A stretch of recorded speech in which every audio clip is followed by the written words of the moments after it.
All right, everybody, welcome to the fucking show. We are not on time. I thought You were also still in my I'll call. be I'll be 100%. I thought it was noon on the dot. I'll be 100% with the no people that are in chat because I don't do a starting soon screen. I thought that I was dead on the money on time today and not 26 minutes late. That's not what I thought was happening. So that one's on me. What's up, Rena? Welcome to the stream, my friend. Hello, Troper. Welcome to the stream. What's up, Ontario? I am always on time. Sometimes I do think that time is much earlier than it actually is, as is the case today. Now, what we're going to do, I'm gonna rip the manual ad break instantly so that we can get into the business and I don't get hit with the accidental ads. What's up, Justicar? Welcome to the stream, my friend. So, be banished. We need Emperor, we need Schluff Meister, and we need Terrance. This is perfect time, and I just started making a new deck, and now I have something to watch at the same time. Incap, not only do you have something to watch, you have something to teach you what not to do. You have something to look at in real time and go, hey, don't fucking do this. We're going to show you some curves that look a little bit more like bricks. We're going to show you some play tests that look a little bit more like non-bow examples. We're going to show you some ramp that doesn't exist. It's going to be great. What's up, Mauld? Find a good ban animation. Somebody sent me a one that will be good with like one edit on Discord. Somebody sent me one that was like a minion getting ejected out of the Among Us ship, but they were going into South America, and the South America part is just going to, like, it's either going to be actively weaponized by people who see it, or people who don't know me well are going to be like, does Malltown have beef with fucking South America? Which I do not. And so what I'm going to do is I'm going to try to take that. I'm going to try to find a version of that meme where the minion is getting ejected into Ohio. Because I do beef with Ohio. Or like Nebraska. Or really any Midwest state. So if we can get a minion being ejected from the Among Us spaceship into a Midwestern state, that is the ban animation we'll use. Ohio sees you? I know it does. They have nothing else to pay attention to. Not Nebraska. I am here. Come on, Ellie. Mauld, will you ever play Arena Brawl? So I used to play it a lot. I used to stream it a lot. I probably will again. For right now, everything else Magic related has just been outperforming arena content. And so I haven't been doing a lot of Magic gameplay because if I do a roast stream, it performs better than doing Magic gameplay. If I do a like spoiler review stream, it does better than doing Magic gameplay. If I do a collaboration stream with another creator, it performs better than doing arena content. And so arena content used to be the thing I would like default to if I didn't have anything else to stream that day. Whereas right now I have a lot of Magic stuff that I'm streaming, and then the other stuff is like I'm trying to get into League of Legends and World of Warcraft. So all the time I used to spend doing Magic gameplay, I'm spending on League of Legends and World of Warcraft. No, we're gonna talk about Spider-Man tomorrow. New spoilers are always on Tuesdays. Tuesday is Total Drama Tuesdays. Okay? So we're always doing new spoilers on Tuesday. How much would 50 quid, I don't know if that's what you call that, or euro, I guess, would 50 euro, is that 50 tuppence, get me in terms of ranting about Azorius control?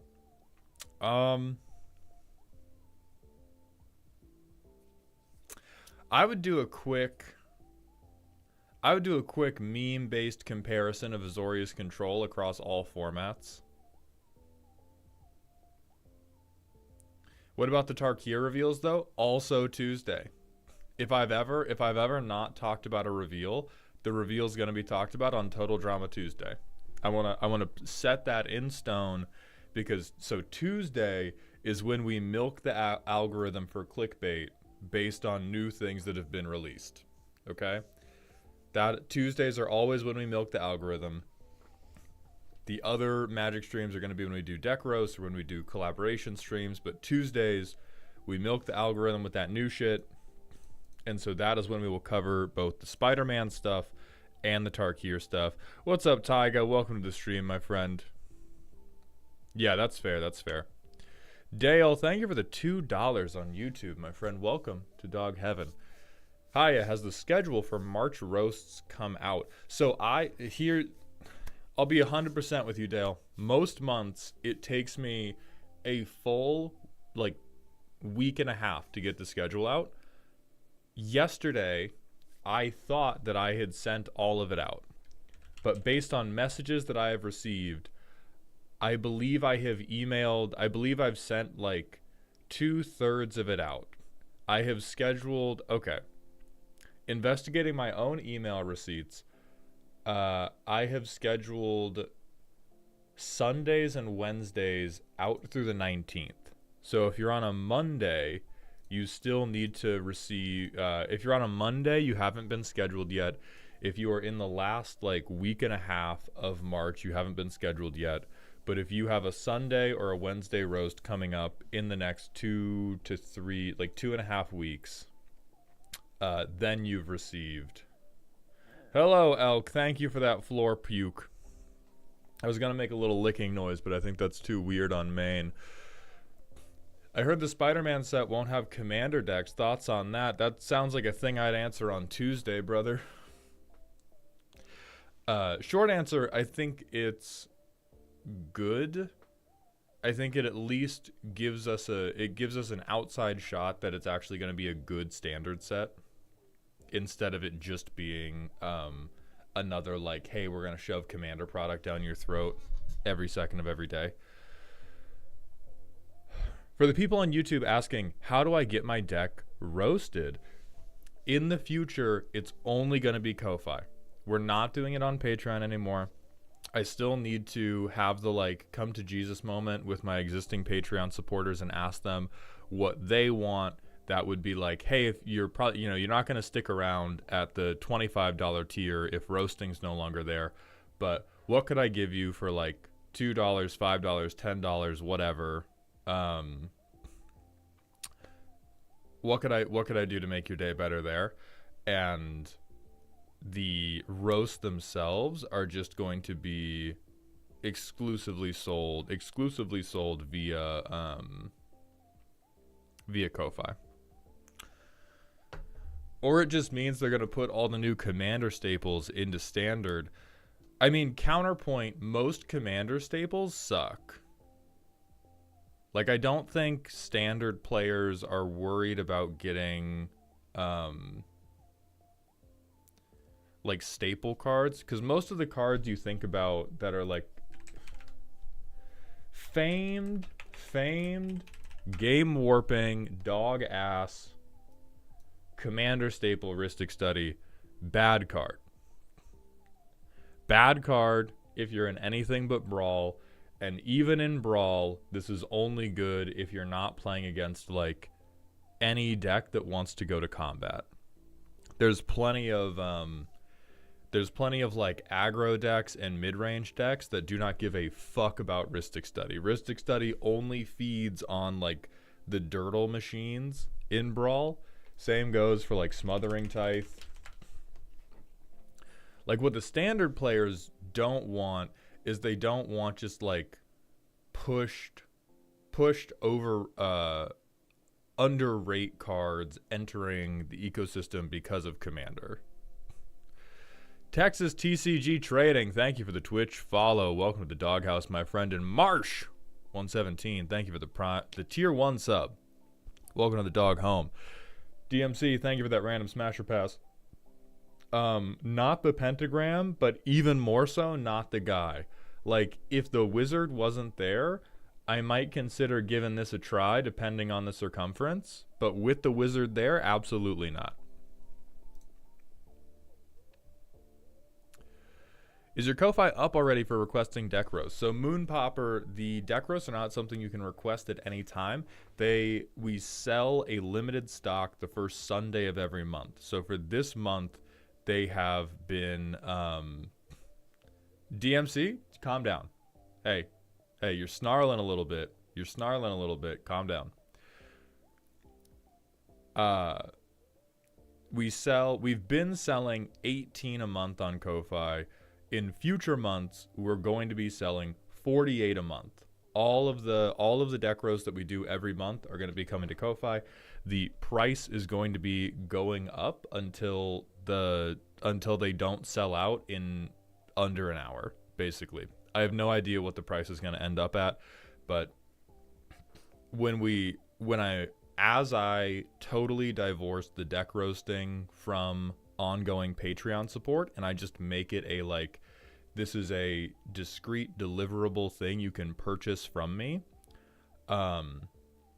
we're going to just let market forces dictate the price. And then I'll do, and we're also doing, this is important, so format for, God, I should have clickbaited harder, because I did have cookery with how to do the free roasting days. So what we're gonna do,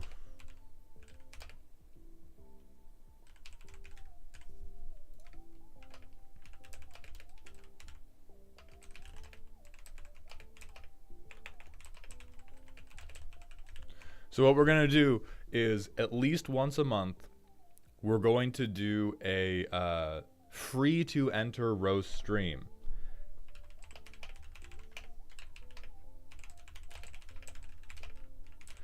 And the way you're going to enter is I'm going to try to find a way to purchase like raffle tickets with channel points. So rather than purchasing tickets with like actual money, you buy them with channel points. And what I'm hoping that this does is that this will incentivize people to lurk. So I'm going to be advertising the stream a lot to try to clickbait people who want free stuff. Because free stuff is good, and get those people to come in. And then as we keep going, I'm going to be like, hey, if you just tap into the stream and lurk, you can blow a bunch of channel points. Can you just blow like 30K on a guaranteed roast? I think what's going to happen is the longtime viewers, and this is the part where it's gonna where I will see if the culture is feeling it or not. What about the poor YouTubers with no channel points? Kiro, I do not have a fix for that yet.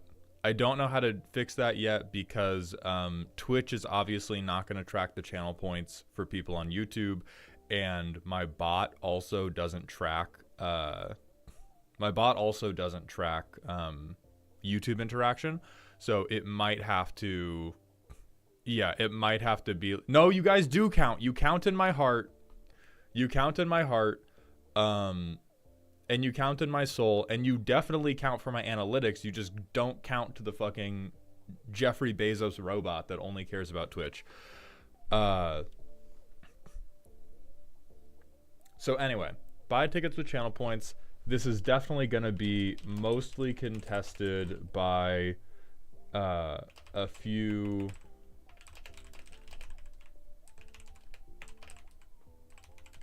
a few of the most dedicated viewers. Now, a thing I have to clear with Patreon.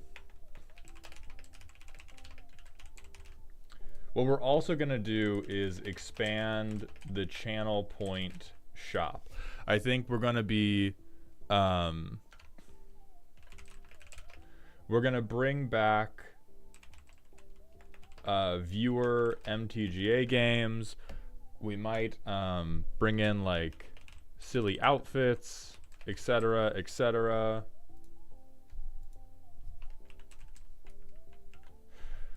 I'm going to put made question mark to bait everybody who sees this in the VOD. But anyway, so we're going to be expanding the channel points shop.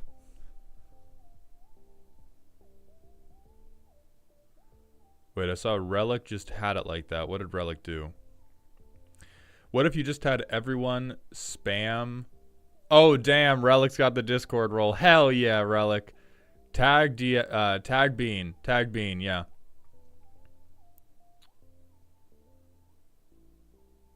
Stormy Rogue, thank you so much. So Kiro's asking, what if you just had everyone spam their deck link and you click one at random? That,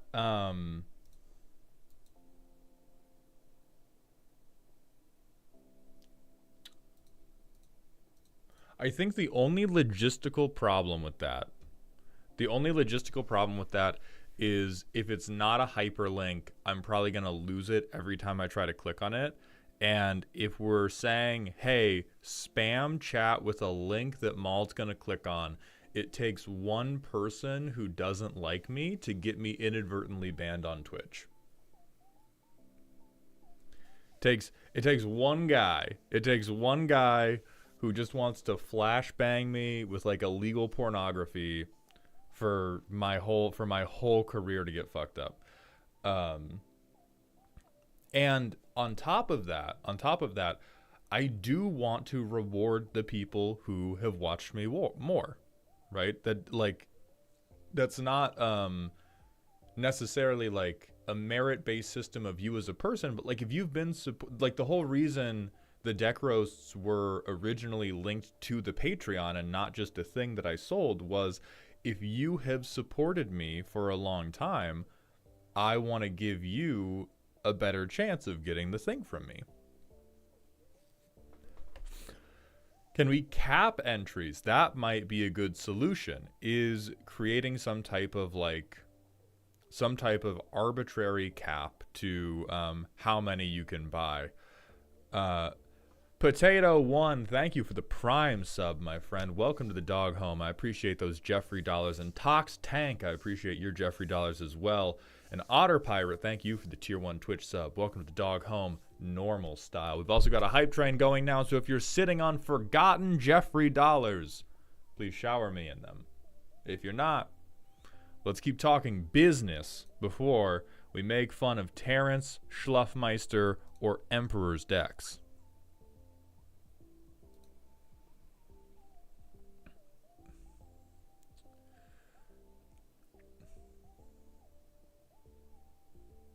Yeah, Project, that is what we're going to go for.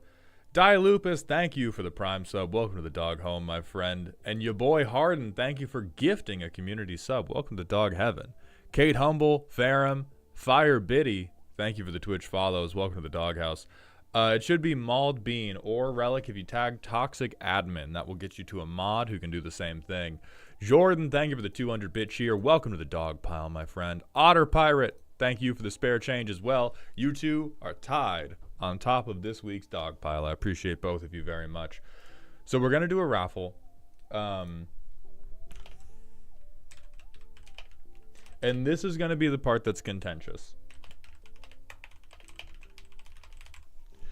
Because since the channel points are going to be able to be used for a raffle, but they're also going to be used for other stuff, the idea of giving channel points to Patreon tiers to basically make it like more likely that you get in. It's a way to like, this gets you a bunch of, well, it gets you whatever you want. If you want to use it for viewer games, it gets you viewer games. If you want to use it to put me in a maid outfit, it can do that.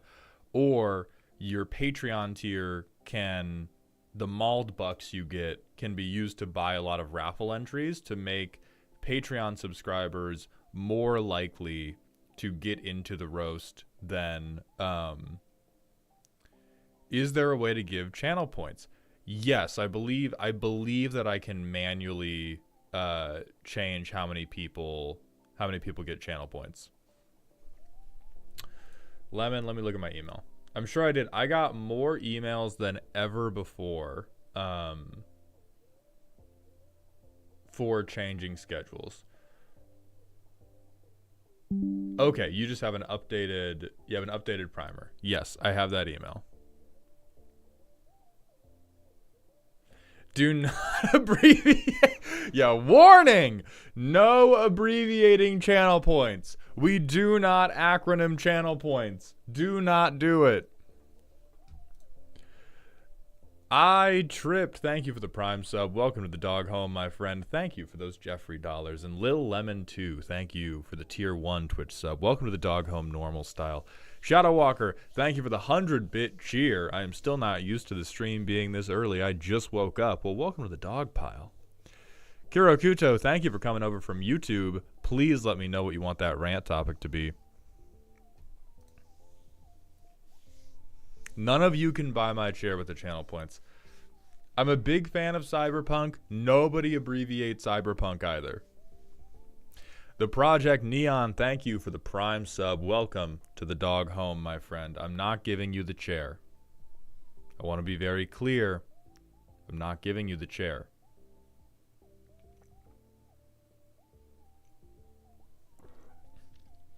Rant about how having so many platforms that don't connect to each other fragments the experience.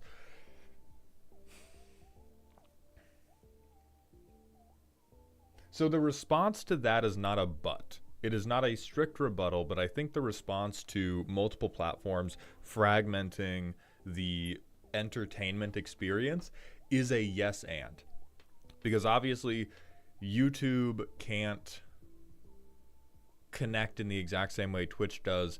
I do think that gradient can lead to some dynamics that are actually satisfying. There can be a little bit of like YouTube versus Twitch rivalry. There are definitely some cases where it is detrimental. It is most detrimental when the stream is doing well. I think when chat is going quickly, and especially if you add a third one in via TikTok, if you add a third one in, that's really bad. But both for the viewer experience and for my back end, having multiple channels is good in some ways, because like Twitch, much better at paying me while I'm live. And so having a sizable Twitch audience is really good for me, because while the camera is rolling, that generates some level of income. YouTube, much better at paying me for the VOD. Twitch doesn't pay me a single red cent for if you watch back one of the VODs, but YouTube will, because YouTube will take it and take it back into the lab and fuck it up with however many ad breaks they want. And then they'll pay me some number of pennies for each, not even pennies, God, some fraction of a penny for each of you that watches it. And so for me, the fragmentation is good. It would be better if we had one system that was somehow both a monopoly. If we had a benevolent monopoly, that would be fine. But because we're never going to have a benevolent monopoly, malevolent monopoly, if we're going to just fully fuck the word up, then the fragmentation is good, because competition is one of the few things that are going to hold these people back from being shitheads. What's your news, Alarin? Anonymous, thank you for gifting a tier 1 sub, my friend, and kicking us to the next level of hype train. Welcome to the dog home. Pikmin Boy 69, nice name. Thank you for the tier 1 Twitch sub. Welcome to the dog home, my friend.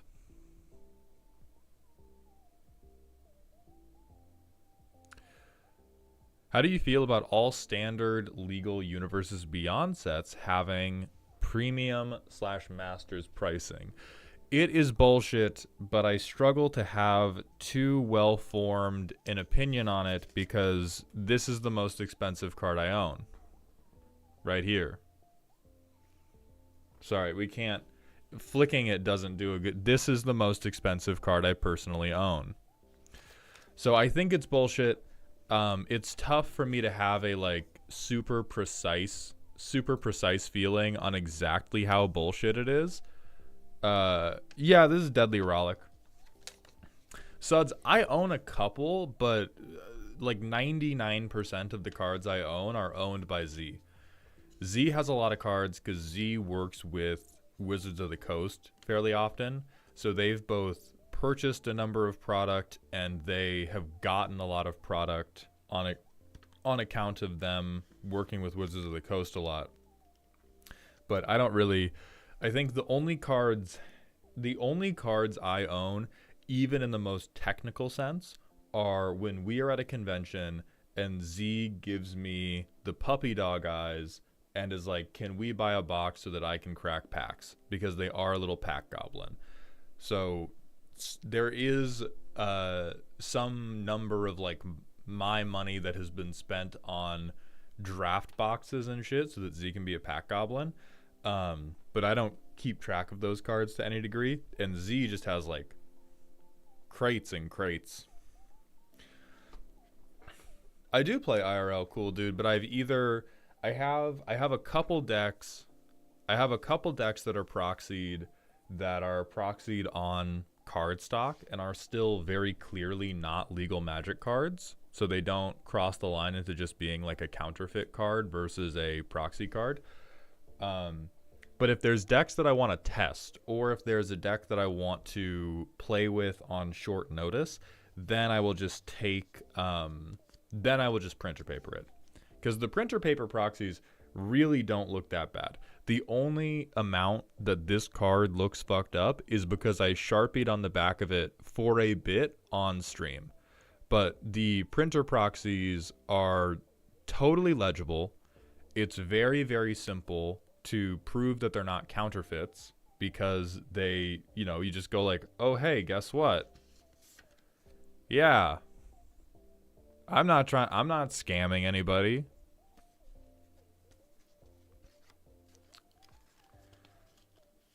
So I'm actually a pretty big fan of printer proxies. The only proxies I'm not a fan of are ones that are like totally illegible or just like straight up hentai. I've had some people be like, hey, can we... I've had some people be like, hey, can you review the proxies I made? And it's just like full nips out titty dragon. Which is like, yo. Okay, bro. Swag Lizard Queen, thank you for the tier 1 Twitch sub. Welcome to the dog home, my friend. Heads up from Malaren. Due to having to help my parents move, Troper submitted my deck for me. They submitted it without a preferred day entered, so my deck got selected for Wednesday. Would it be possible for it to be moved to a Sunday where I can actually attend? Alaren, I'll do you one better. Could you do a Saturday? If not, we can look for a Sunday to move you to. Oh yeah, Terrance, it was never reviewing proxies as a like content thing. It was like people would in my Discord, which is free to enter by the way, my Discord has a like Dear Maldhound section where you can just ask me for advice about stuff, and some people would be like, hey, I made these custom proxies or custom cards, can you check them out? And then the art of the custom card, this is different. Like everybody who's done it for a stream redeem has been super normal. The stream custom cards have been very normal. Some of them have been unforgivably bad, but not in the aesthetic sense. And then, but some of the people where it was just like, oh, I was just doing it off stream for fun. Somebody was like, yeah. I used to be against proxying, but Mald has convinced me. I recently built online and printed out a full deck for the first time. My playgroup has always been chill, but there are usually 1 or 2 cards in a deck we didn't want to buy. This was the first time we had a full deck printed off, and it was way better than I thought it would be. I'll probably do it again and would highly recommend trying it if you haven't. Thank you for sharing that, Stormblast. I'm glad it went well for you. I'm a really big fan of controlling your play experience. I think the biggest risk with using proxies is if you play with people who will get into an arms race about it.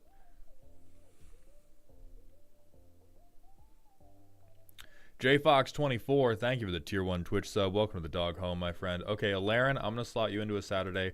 Chaotic Order, you will be getting an email with the day you've been assigned to later tonight. Let me... can you give me all or part of the name that you signed up on Ko-Fi with, because I probably have you scheduled in my internal Excel sheet, and I probably just haven't emailed you out yet.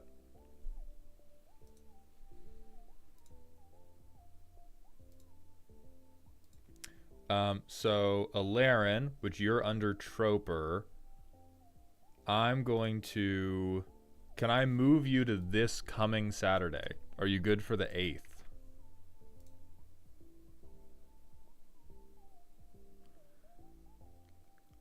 Damn, dude, that sucks. Yeah, do not worry about canceling the Patreon. I get it. That blows ass, man.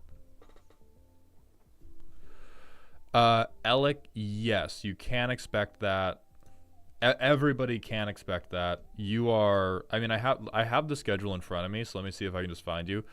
Alec, right now you're scheduled for Wednesday the 26th.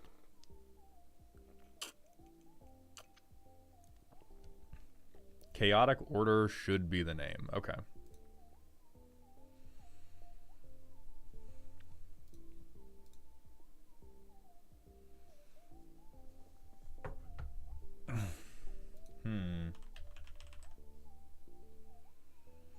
Oh, is this the... This might be... So Chaotic, you may have solved an internal riddle I was having when I was looking at the submissions for Ko-Fi. There was one person who hadn't... There was one person who had successfully made the purchase but had not filled out the Google form to get roasted on. Was that you? Have you filled out a Google form with all of your info yet?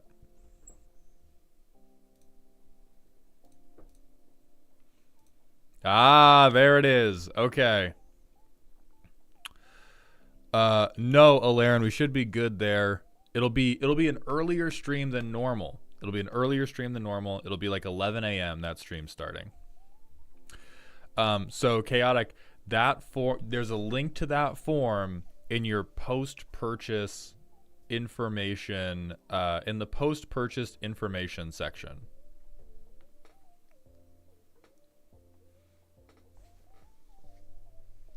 Perfect. Sick. And then you will populate, and then we can schedule. Because I was looking at that, and I was like, here, let me... Ooh, who wants to do a purity test, but not like a weird Christian one? Let's have fun together, and let's do a purity test.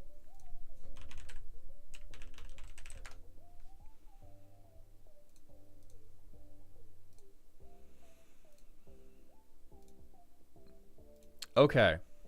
So, what I'm going to do right now in Twitch chat is I'm going to post the link for the roast sign-up form. Now, the patron form is entry capped because that's first come, first served. The Ko-Fi one, not entry capped because it's capped through Ko-Fi. So I don't need to cap it through the Google Forms. So I'm going to post that publicly. It has as many entry spots as you want. If anybody other than Chaotic Order submits a deck, I'm going to ban you from Twitch chat, and I'm going to permanently ban you from ever getting your deck roasted. No, this is great. This is great. So I'm going to reply to you, Order, with the link, and you can just click that and fill your deck in. And if anybody else sends their decks in, I'm going to find you, and you're never going to be able to participate in any of my content again. Why not just whisper it to him? Because then I couldn't make it a gimmick. Because then I couldn't make it a fucking gimmick. So anyway, what if we just say hi?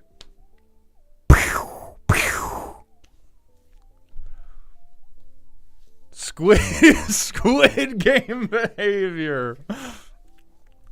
Yeah, so here you go. Here you go, Chaotic Order. You submit there. First day catching a mauled stream and I can be banned in less than an hour. Tempting. Everyone enter. You can't ban us all. I sure can. I sure can, and I sure will.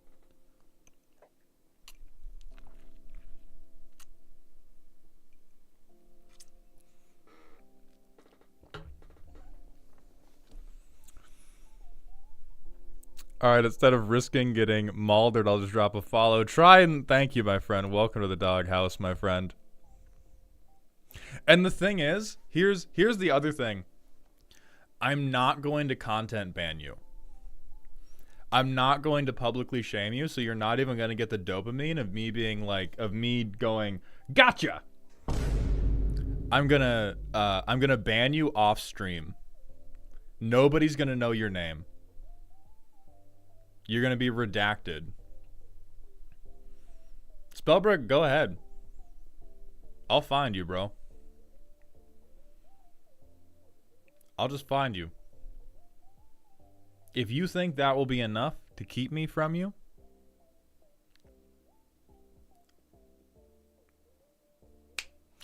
Project, hit me with that. Hit me with that rant request, my friend.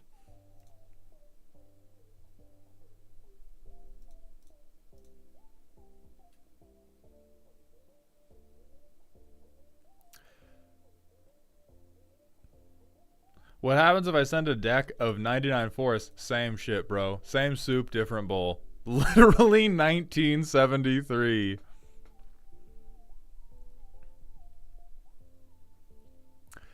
Also, Lil Alien Child, thank you for the Prime sub for that 3rd month in a row, my friend. Welcome to the dog home. And Lord Grandworm, thank you for the Twitch follow. So Project wants a rant about Sire of the Seven Deaths.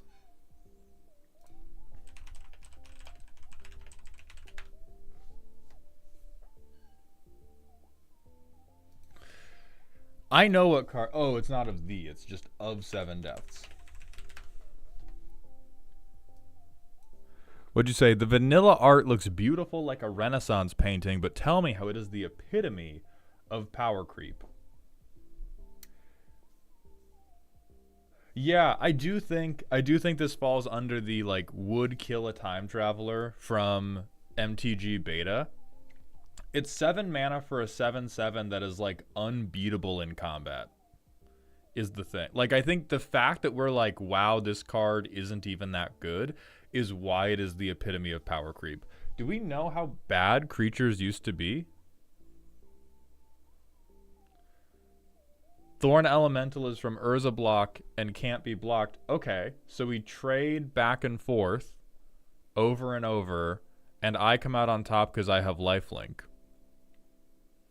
Like, it's the most okayest dude ever, and the fact that it's Vigilance, Menace, Trample, Reach, Lifelink, First Strike is just like, okay, I win every trade. I win every trade into infinity.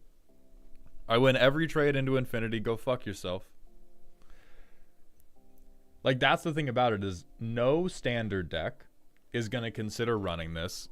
No commander deck is going to be like, oh, I need to build around Sire of the Seven Deaths unless you're doing some terrible, terrible dog shit like an Eater of Virtue deck. It's just keyword soup. It's the most okayest soup in the history of the world. And if you put it like, if it existed in tournament 15 years ago, it would win everything.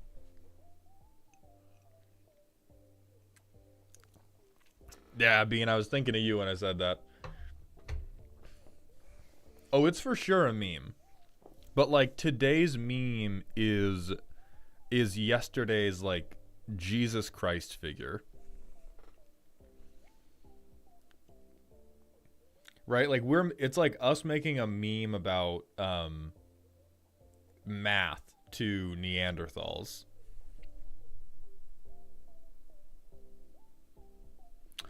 Ooh, this would be good for Hashatan. A 4 mana creature with just every keyword in the fucking world. Yeah, that's sick.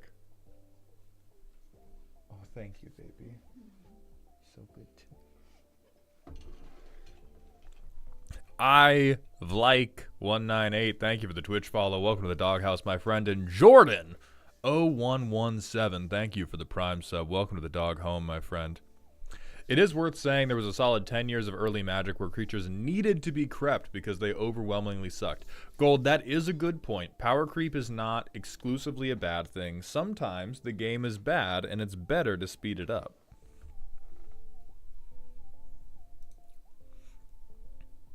Can Sire get it though? I see no titties. If this was Sire of the 7 boobies, I would consider it. But that's not what we have.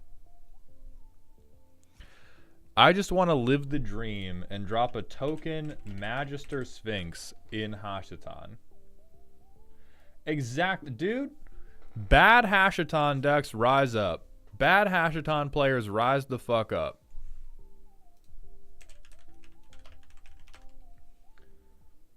Clockwork Beast, 6 mana, 7/4. Remove a counter every time it attacks or blocks. And you can mana dump to get it back up to 7, but you tap it in your upkeep.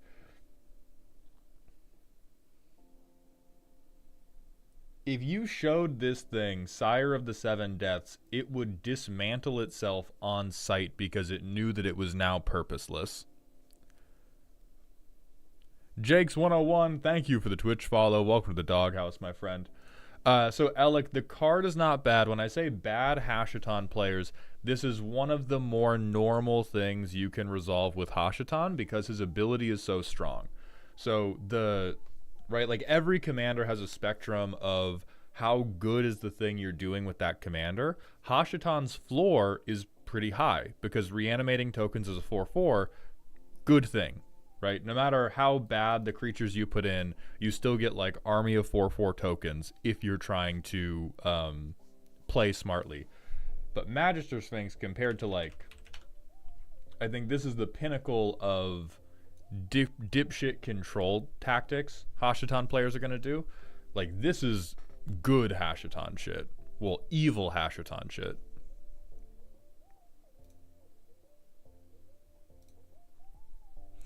Good night, Project. Thank you very much. Oh, so anyway, the thing we're going to do is your channel points are going to let you buy raffle tickets for the free roast day. And I'm thinking that I'm only going to let you purchase the raffle tickets on the roast day. We're going to try to make this like a big event day and see how big the audience numbers we can get for that stream is going to be. And then we'll just go for like a couple hours and do however many decks we can for a couple hours. And what I'm going to hope it does is incentivize a lot more lurkers. It might not increase like engagement, but I feel like chats, most of the time, we are lively enough that we can entertain ourselves. So start bringing in more lurkers to sort of pump the passive view numbers. You would not be able to do weekdays for that. Ooh. We might start setting aside one Sunday. Relic, hit me with that personal question, please. The most evil Hashatan shit I've seen is using Bazaar of Baghdad to discard Leveler and Thassa's Oracle. He was beaten to death with hammers. God, I hate what you people do. I hate what people do with cards. I'm gonna show that to my friend Scott. He's gonna fall in love with it. But I hate what people do.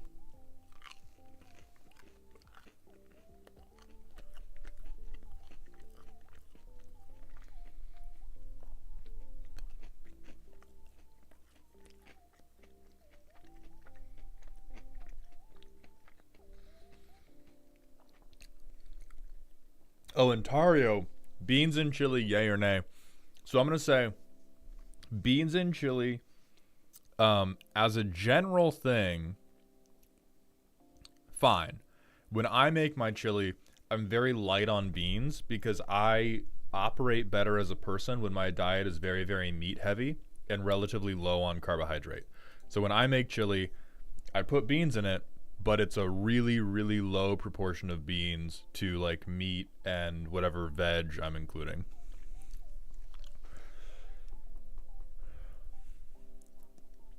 Would more regular viewers or those that have roasts already be excluded from free deck day? If so, how would you police that? Regular viewers would not be excluded. I want to reward the regular viewer. I think people who have purchased the roasts are going to be excluded, and that's probably just like on pain of death. I've been able to, for how much the audience has grown, which I'm very thankful for, we've been able to corral a lot of like potential malicious actors just by being like, wham, wham, wham, I slap your pee-pee. You don't get to do this anymore. And I think it would feel bad to do that to maybe a Patreon member who'd supported me for a long time and was really like invested in the stuff I was doing. It would not feel bad to do that to like somebody who had done a one-off Ko-Fi purchase and it was just transactional and I could just refund them and tell them to fuck off. That wouldn't really bother me.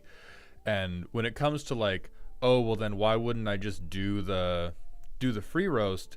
I'm anticipating that the average free roast entrant has like a sub 1% chance of getting in. Like this is absolutely like Willy Wonka golden ticket territory. So let me do Relic's question. Since my birthday is next month and I have a yearly tradition of playing through at least the OG Wild Arms game, have you heard of the series? If yes, do you have thoughts? If no, do you have a game from your childhood you would do the same? I've not heard of the series.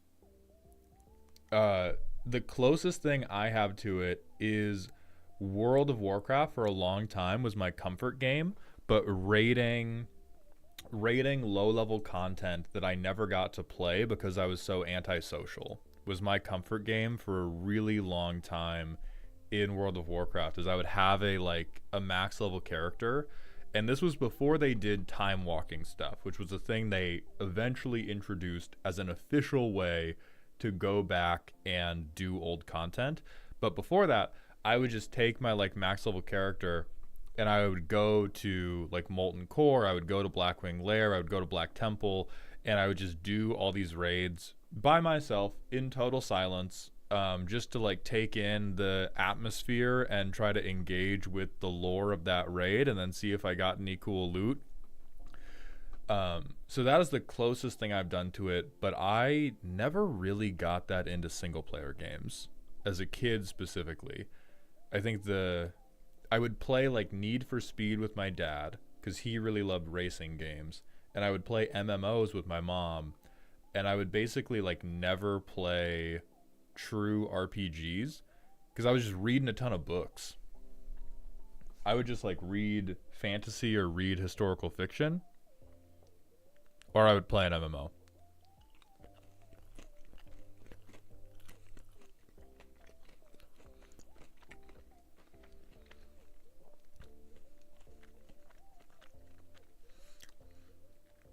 Jace wants to know, does the golden ticket stop my grandpa from being a useless piece of shit? No, Jace, but I will say one little prayer that he knocks it off, or knocks off. Also, Tox Tank, I just got into Commander, found your YouTube channel last week, been a blast storming through the roast videos.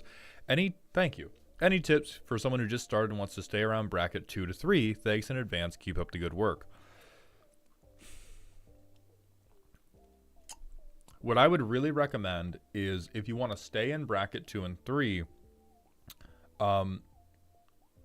try to learn CEDH. A lot of people, which now this may not work for you because a lot of people have reported this really weird phenomenon where once they play really good Magic, they have a harder time playing worse Magic. But I think that's because they just like good Magic more. Everything that has solidified my ability to play like bracket 2, bracket 3 shithead decks is trying to learn how to play really, really high skill, really efficient Magic, and being like, oh, cool. Now that I understand those play patterns, I understand how to not fall into them when I'm trying to play casually. And so I think if you either try to get better at 60 card or try to learn competitive Commander, that will give you a more full picture of what the game is like, and then you can learn what section, like what patterns of the game you want to do repeatedly, versus what's just kind of like catching your eye for the moment. What color should I play to get the Huzz? I learned Simic is not the answer. I don't know what the fuck the Huzz is, but it does sound like something Henzie Toolbox Tori would talk about.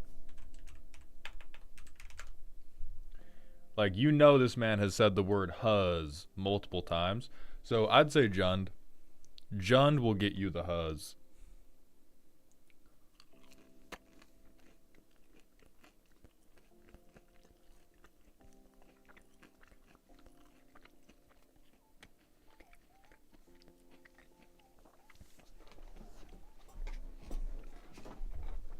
How it play. So the way Henzie plays, you cheat out big expensive creatures, but then you sacrifice them. So I really like Henzie for casual. I really like Henzie for casual specifically because you get to do big, splashy, powerful plays, but you don't keep the advantage forever, which prevents you from not getting the Huzz. Like, what makes Simic not get the Huzz is Simic is like, I haven't done anything, I haven't done anything, I haven't done anything, I have 500 power on board, and I've drawn half my library, die. Which is boring as it's terminally boring. Henzie is like, okay, turn 4, I hit you with a fucking earthworm. Oh, it's gone now. I pass. And so you get to be threatening without permanently being the threat.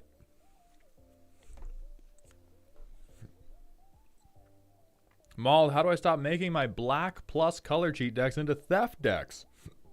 Don't. Theft is awesome. Theft is good. Rob them. Steal from people. Take things. Keep doing it. Like, I cannot give you a recommendation because that's also what I'm doing. Howdy, Mauldown. Question to you and yours. Would you ever enjoy a PvE-based game like 7 Days to Die? Not for content's sake, but I find it delightful to play that game weekly with family. Let me look at 7 Days to Die.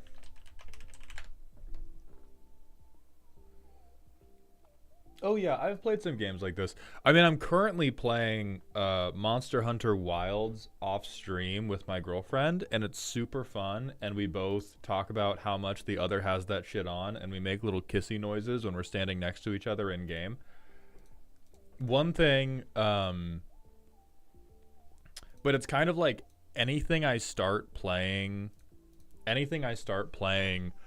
inevitably gets turned into content at some point.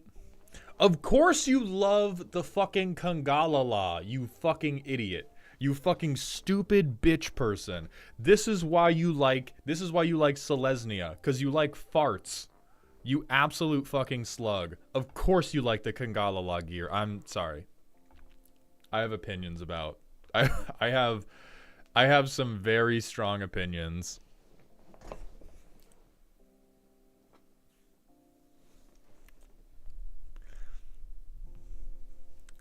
Eris time, we'll do your rant. Can you rant about your impressions of your community? God, I think the rant about my impressions of my community is way more on like, guys,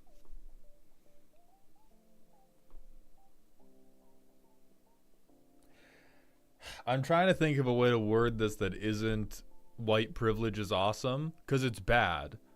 It's a bad thing that privilege is so endemic to our society and so divested from actual merit. But my impression of my community is like, wow, being a tall, handsome white guy makes some shit so easy for you. And that's not really like community specific. It's more to do with like, my community's awesome. You guys are all very, very kind to me. You are, for the most part, kind to each other, outside of a few people that we've had to excise extremely quickly from the community. But everyone's nice to me. Everyone's helpful. If I get if I get DMs or if I get like unsolicited emails, they are almost entirely people that want to see me succeed and are either offering free help or are offering sometimes very wrong opinions, but they're still like taking time out of their day to type this stuff up and send it to me in the hopes that it will help me succeed more. And I have a little bit of insight into what other people's DMs look like. Not like that. And so whenever I reflect on like, wow, people are just really nice to me on the internet, it typically does come back to like, damn, I am white, male, and tall, huh? Which is very unfair, but I definitely benefit from it, and I attempt to be mindful of that and grateful for it, while still trying to make space in my community for people that do not benefit from the same level of privilege.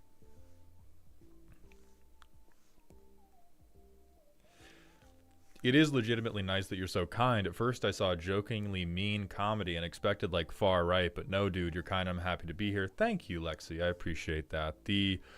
I will say I've talked about this and with my producer a lot, where he has the idea that we're going to reuse the buckets.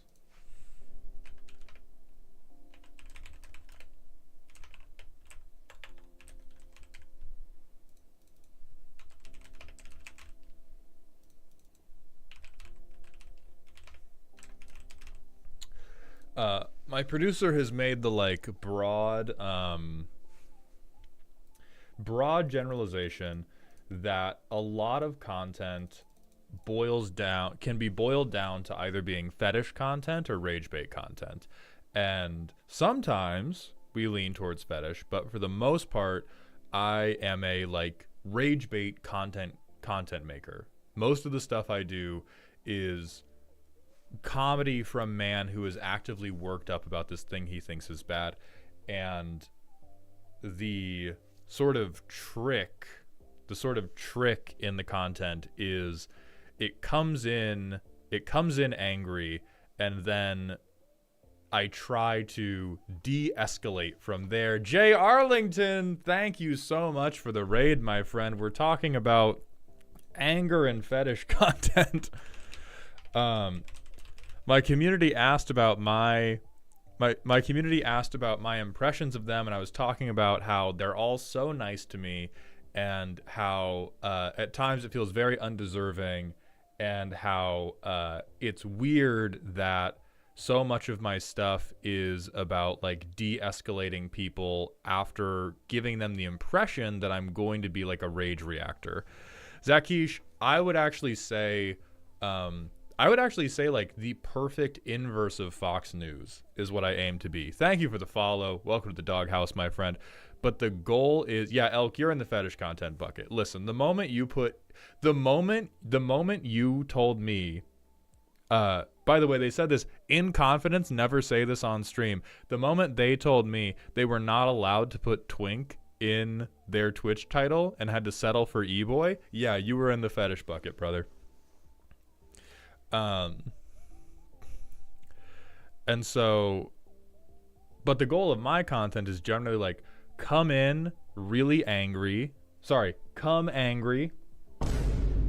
got him, anyway, is to come in really angry and look like I'm going to be this like big sensationalist react person, and then we try to be like chill and clever and make people actually be very cool and excellent towards each other.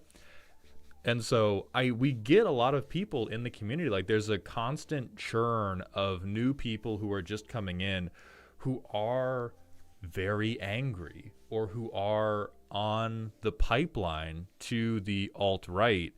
And the goal is to take those people and show them that, you know, life can be better. Omega 8520, thank you for the 5 months in a row with the Prime sub, my friend. Yeah, if we're playing League of Legends, that's all out the window. Then I just hate them.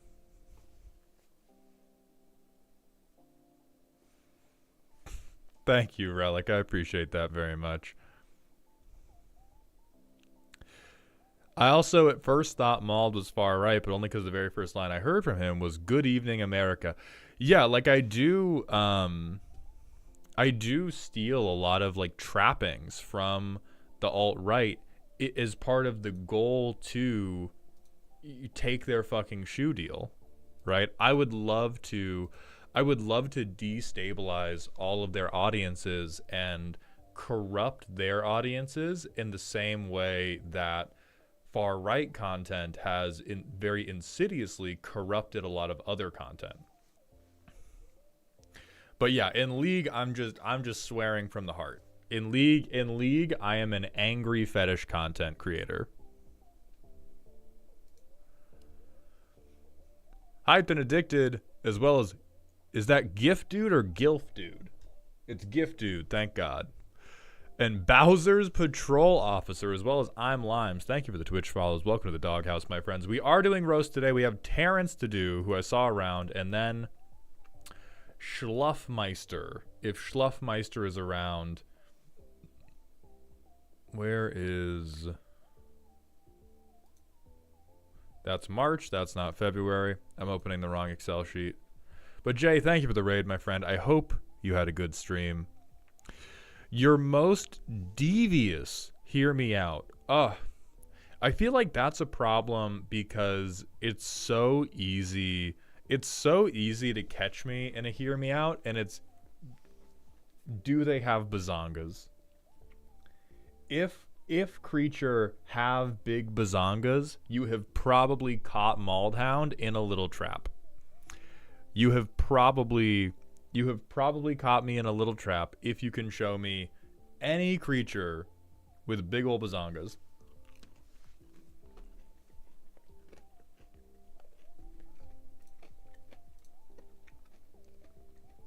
We got a random smasher pass. No! As we can see, no big bazongas.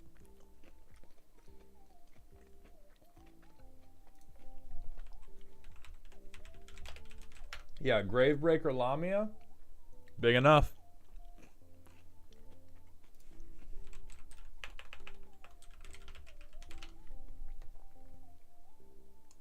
Not big. Oh. Holy shit, dude. What the fuck? Oh, Pikmin, let's hit your random. This is a land, doesn't count. Secrets of the Key. Arlen, yes. Teferi, no, because he's bald. The ball, yes. Just to rub it in Teferi's face about how he can't get it.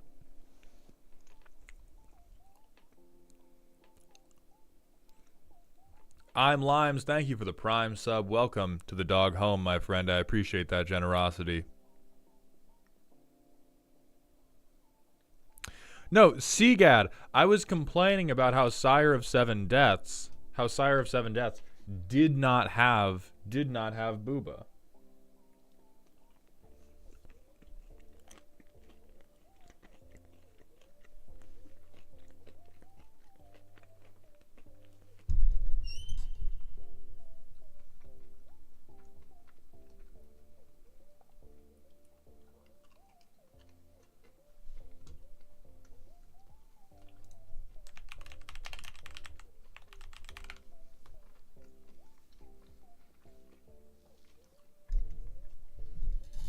Everyone, this is Elks Hear Me Out from a person who thinks they might be a fetish content creator. This from a person who thinks maybe they make devious fetish content.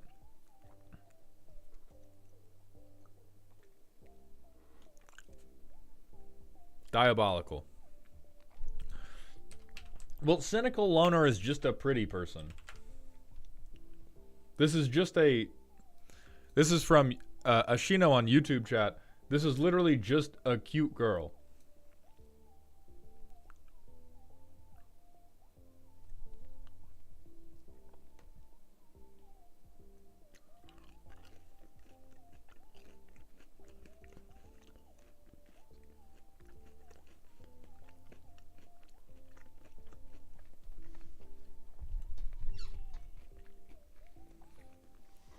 Emperor, we have Terrance's roast to do before you, then we can do your makeup roast.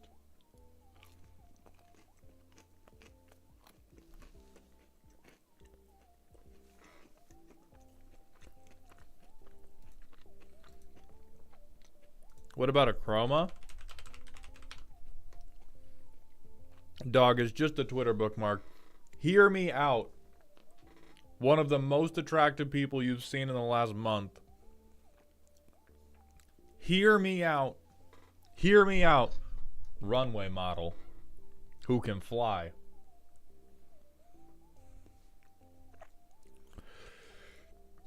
Have you checked out the Milkers of Mirrodin video essay? YouTube chat, if you ever wonder why you guys don't get to show up on screen, I'm going to frame that comment from Tandora.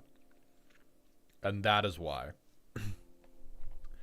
Buff counterspell girl mauled? I didn't even know there was a buff counterspell girl.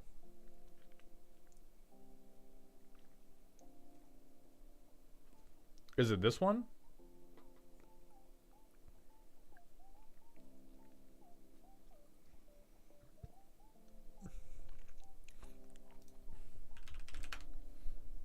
Yeah, we also had Agatha, which is just like most normal shit ever. Yes, and of course. Like, if I'm more concerned if you say no. This is just not even like up for discussion. This is like, hey, do you think secondary sexual characteristics are attractive? Do you like cheekbones? Counterpoint, gay? Got me. Got me. She's strapped. Is that not? That's what you like, right?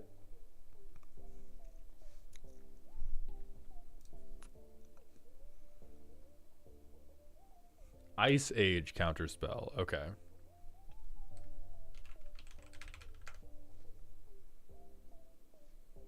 Thank you, Spellbreak. I was like, I need somebody to bring up the that's what you like thing, because if you don't, it's just going to seem homophobic, and it's very much meant to be me shitting on Elk specifically. That is a secret layer, not Ice Age. Damn, they have... Hey, yo! Is it this one?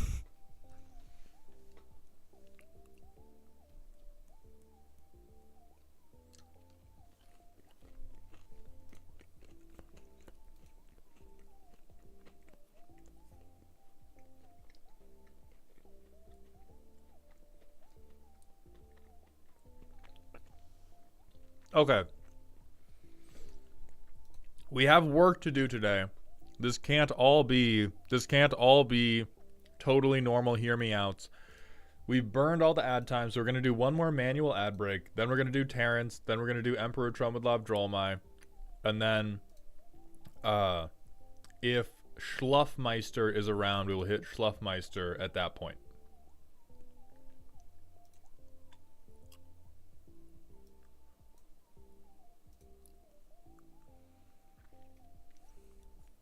No. Not last one. Be banished. Go to the ad break zone. Go to the ad break zone. Any word on the vid launch today? Elk, it's uploading right now. I've been asked to last minute co-star in something that I'm going to be running to after we do this stream. So if I'm able to, I'm going to do this stream, go over the ad breaks and make sure they didn't fuck up any of the stuff on the video, and then publish it as I leave to go film this collab thing. Can't banish me, I have turbo. No!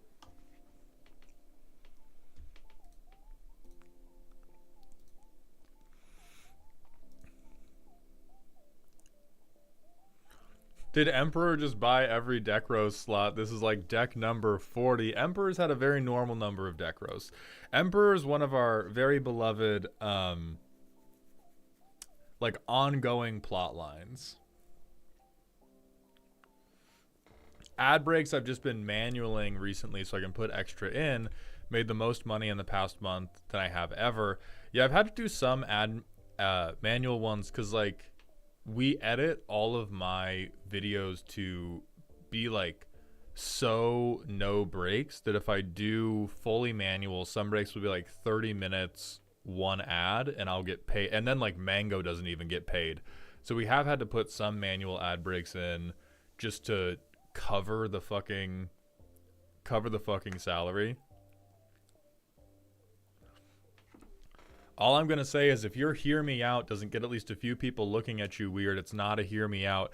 Yeah, some hear me outs are definitely just a cry for help with how little sex a person has had. I think some hear me outs are like, you just got to get it. You just got to get it on more so that you feel a little bit more of a need to explore.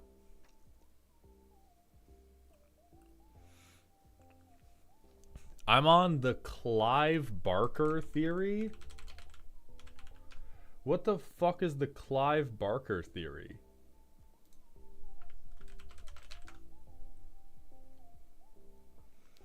Missed Magikarp, thank you for the Prime sub, my friend. Welcome to the dog home. Oh, is Hellraiser creator. Ah, interesting.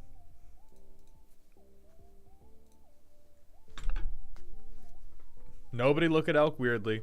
They've been put in the corner. They've been put in the corner to think about what they did.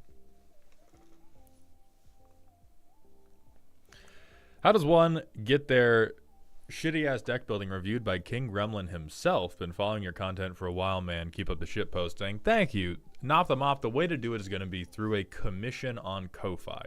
Those are going to get sold once every month on the first Sunday of every month.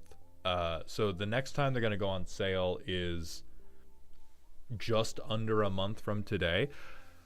They're probably going to cost, we're probably going to do like 40 or 50 for the next round. Because right now, across both platforms, you had under 2 minutes to get one, which is not like... not the chillest thing ever. And so I think for next month they're going to just get like, they're just going to get doubled, and then if that lowers the demand too much, we'll start ratcheting it back from there. But the beatings will continue until morale actually slacks. Under 2 minutes combined. I don't think it was under 2 minutes combined. I think it was like 3 minutes on the dot combined, because it took less than 2 minutes on each platform, but that includes the like load time of everything, because the first Patreon form only got filled out like 38 seconds in, and that was by I think it was Relic or Dungeon Masters Consortium that filled it out first. So between the first entry and the 30th entry on Patreon was 1 minute. And then the Ko-Fi roasts sold out. I got an email. Yeah, I got an email at 12:02 on Ko-Fi that they were sold out. Okay, Relic was first by 1 second. Yeah, so Relic submitted at 37 seconds. And the last person got in at like 1 minute and 35 seconds.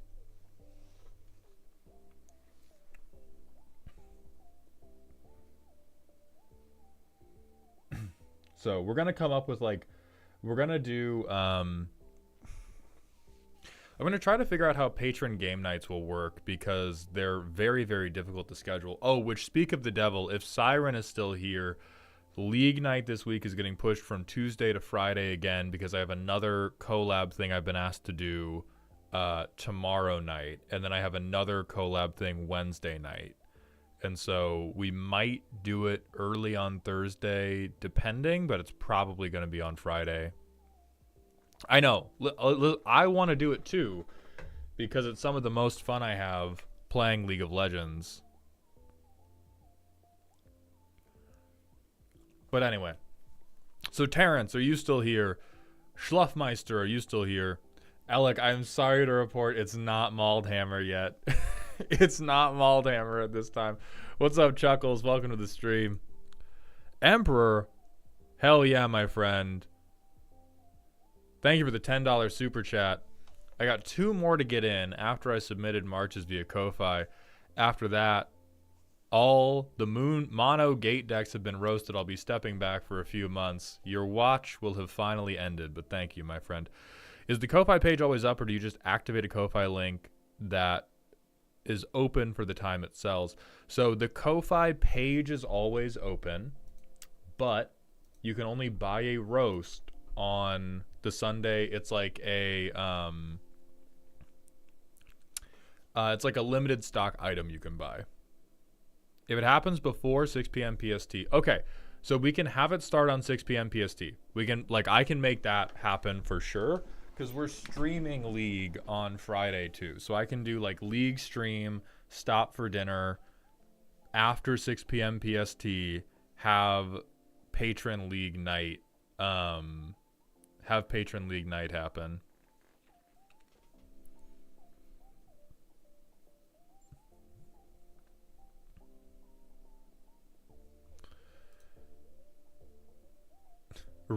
Rant redeem. Would Jessica Rabbit be a true crime girly?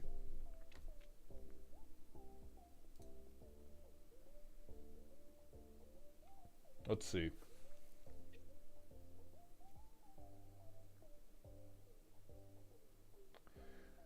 I feel like no, because it's her character is too much how the sausage is made. Maybe you could argue that Jessica Rabbit as a child or as a teenager was a true crime girly, and that was what led them to begin getting into like underworld stuff. But her character is so duplicitous and is running so many schemes that you wouldn't, like, I don't get off this stream and then listen to MTG podcasts. I don't get off this stream and then go like, ooh, I need to cut on some good Magic content, because I'm living it all the time. And so so I feel like the same thing would happen here, and I know that the same is true for a lot of other content creators, is like the more content you make, the less you have time to watch content, and her entire life is making true crime content.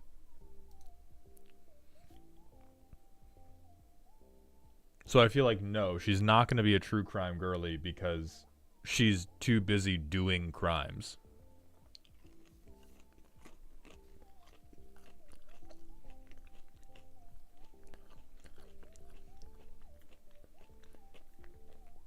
I appreciate the curveball, Turtle Stew.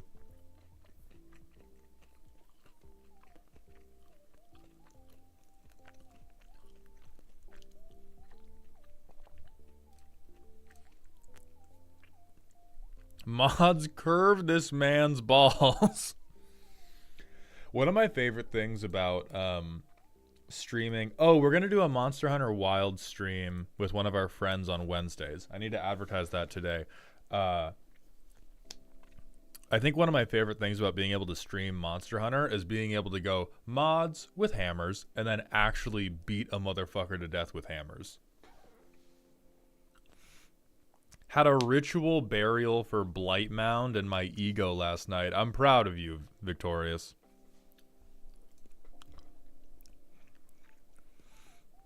Terrance, I once again call upon you in chat to fulfill your oath and sound off that you are here and listening so we can roast your deck. Otherwise, we will do Emperor in front of you, since I do know that they are actively typing. Oh, see, no, I see. The thing is, I hate the hammer. I am... Okay, Terrance, thank you. Wonderful. I am a based dual blades enjoyer. I am full weeb in that game. I play dual blades and I play longsword, and I am fucking proud of it. All of my goddamn friends are like, "Oh, why are you playing the weeb weapons?" Like, I'm sorry. I didn't realize we were playing a fucking dark, grim core, gritty ass noir game.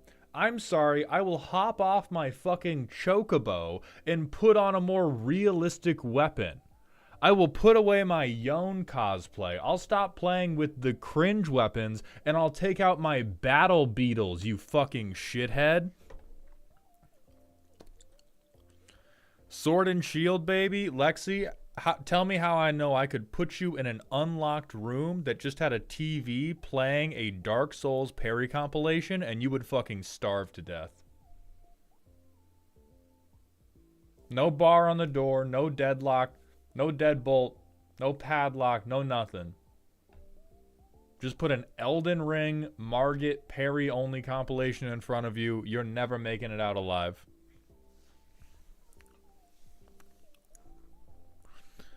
Do not speak ill of my man Joe Cat like that.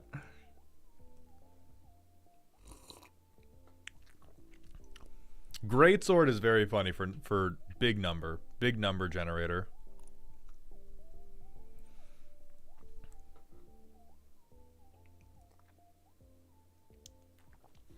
Okay. Before we get any more distracted, we're going to do Terrance's deck.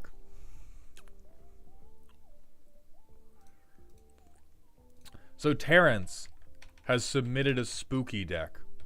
Their primer says, since most games in my pod end with combat damage, the deck is designed to encourage my opponents to fight each other for rewards. Queen Marchesa and crew will provide them, while I also accrue value and partake in the scrap myself. Ideally, the deck gets Brina or other similar cards that clearly encourage violence. If you don't participate, you will be an easy target, and in the end, the deck can win with one of the several combat tricks and gotcha cards like Deflecting Palm, Sunforger, Ink Shield, Backlash, etc. There's also Call for Aid and Taunt from the Rampart. Deck has some protection, but ultimately it wants to do hood rat things with its friends. Pillow forting is lame. Real and true. Welcome to the Queen Gambits 2 Stab Somebody. 10 out of 10 on the name. The time of dirtling has come to an end, and your queen beckons violence. Stab someone and be rewarded, but don't expect me to sit idly by and leave you all the fun. You practice that in the mirror, my friend? So we have Queen Marchesa. You get the Monarch, and you get to make 1/1 Death Touchers if somebody else has the Monarch. Now, I think a really important thing in a deck like this is all of these decks talk a really big game, but when you're playing Mardu and when you're playing something that introduces the Monarch and seems pretty politics heavy, you do need to be a master gaslighter. So Terrance, you better be a liar. We have ramp, classic Mardu ramp, stab myself in the dick for $1. Okay, the ramp section's just good cards. 10 pieces of card draw.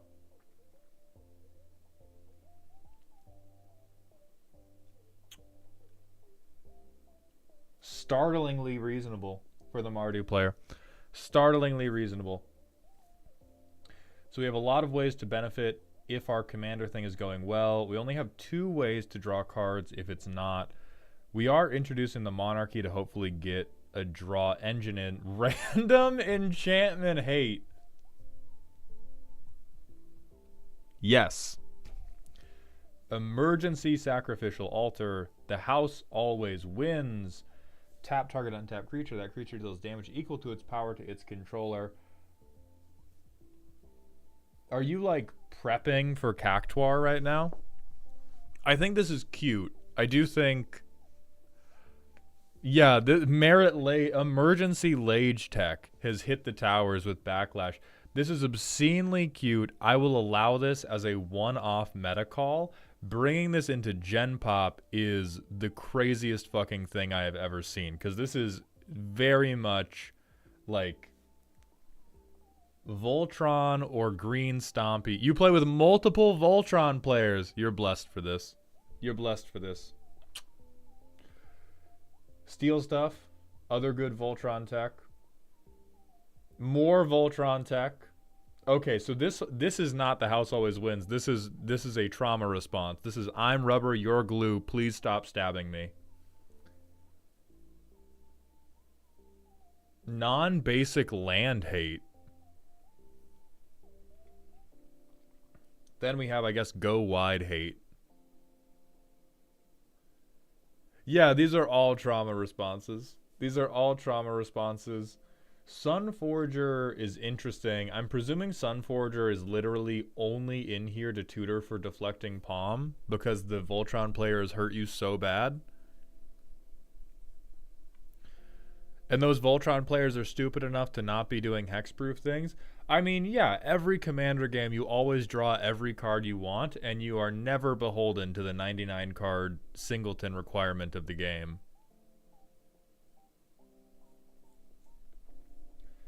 Selfless Squire is so bad. Real quotes from somebody who does not enjoy fun.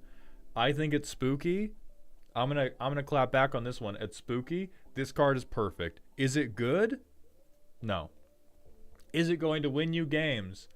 Probably not. Are you going to be able to make a 10,001 Selfless Squire? Potentially. And that one interaction will carry you through 10 losses. I'm a big believer that it's silly and spooky. It's silly and spooky. Those interactions that carry you through all the losses make it worth it. I do think that if you were going to have that, you would it would behoove you to have some type of like board-wide evasion, but I think you probably need board-wide evasion anyway if you like actually want to contribute to the combat. Selfless Squire is hot ass. True, you are not thinking about Flash 3030. I am sorry that joy does not touch your heart. This card is dog shit. Keep it. Keepable, playable dog shit right here. Peak playable dog shit. If you need the deck to be better, yeah, you are cutting this motherfucker's head off instantly. If you don't need the deck to be strictly improved, keep that shit. It is funny.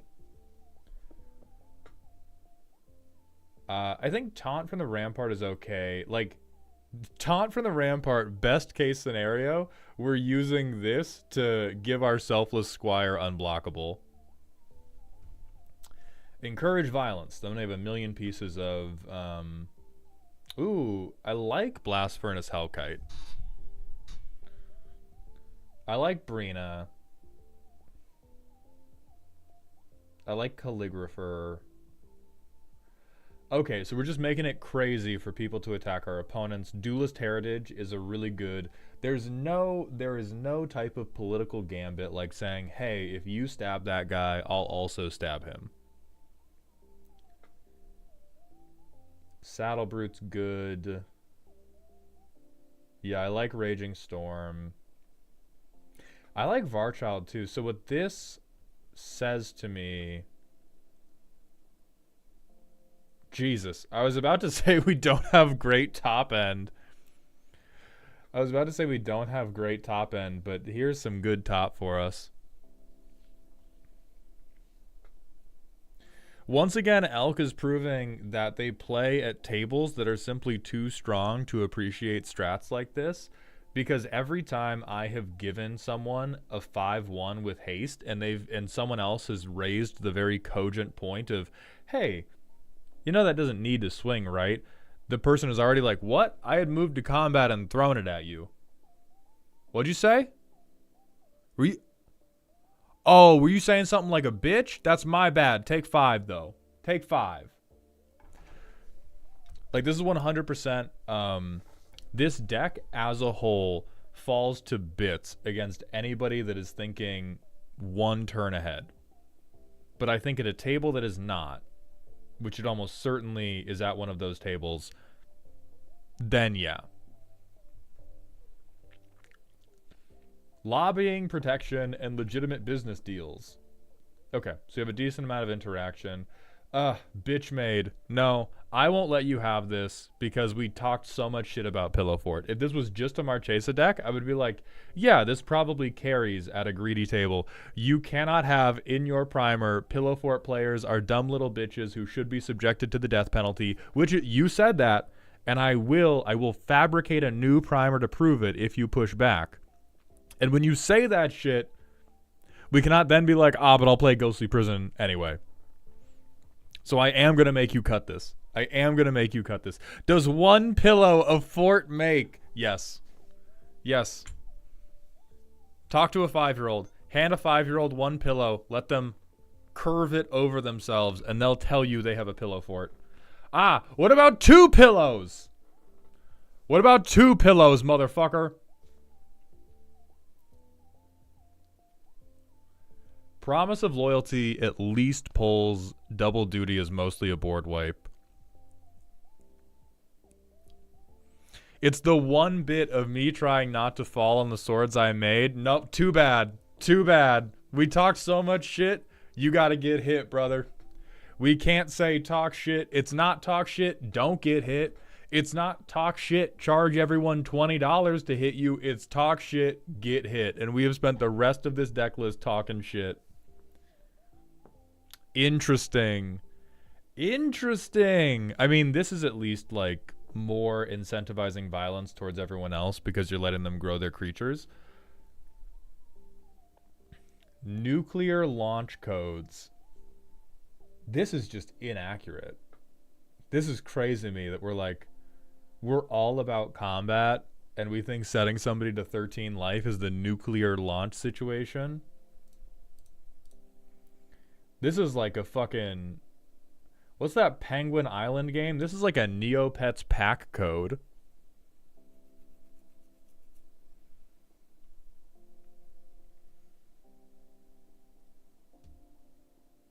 Yeah, flying it. So, Guide of Souls, bitch made for life gain, overridden by making your assassins flies cool. It fucks with the other combat tricks. So A plus B plus C equals I get a Neopets code. Yeah, we would really just play Soren instead, probably. I don't even know what combat... Oh, set someone to 13 and then instantly... Yeah, this card just says, hey, what if Soren sucked?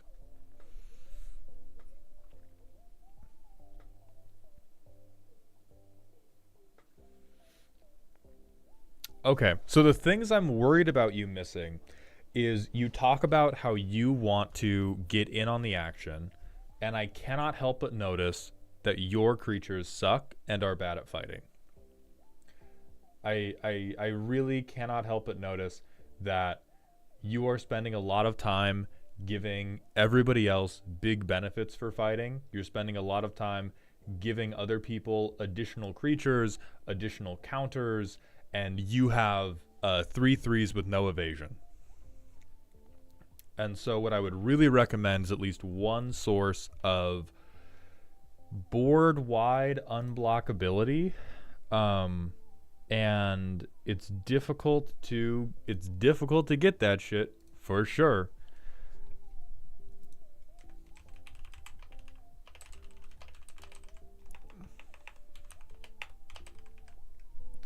So I would say giving creatures you control fear is going to be good. So intimidation would be playable for you if you want to play Omega Fair Magic.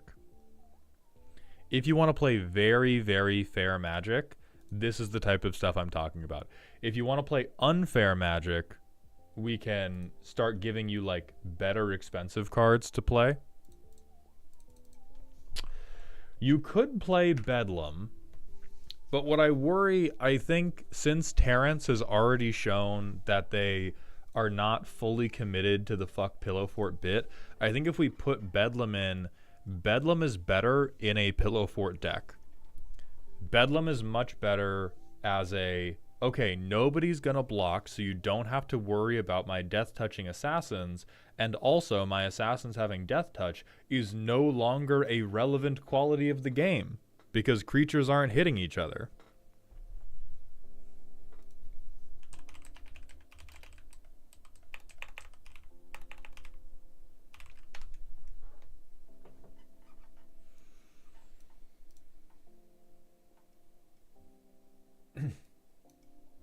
I do like Audric. I do like Audric if we can start getting a wide board, because then we can snap things back. Audric is shoot on sight, though. Shadow Walker, you might be blind.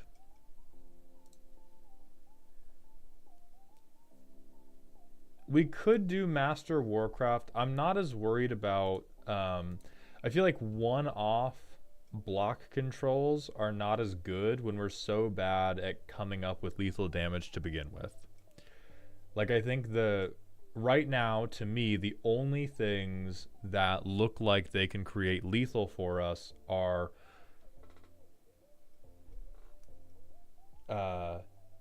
we Varchild for a really long time and then kill Varchild.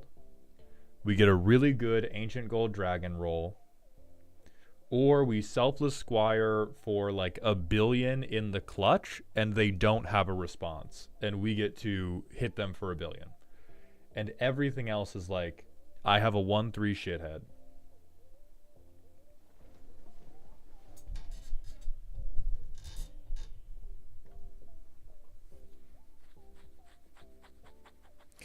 Spellbreaker, that is the context I'm considering lethal in. I'm not thinking about, oh, we need to kill somebody from 40. I'm thinking about killing 2 people from 10. Let's do a playtest and see what the board state looks like as is. Okay, unkeepable dog shit. Let me get the Vine Boom ready. Fuck you.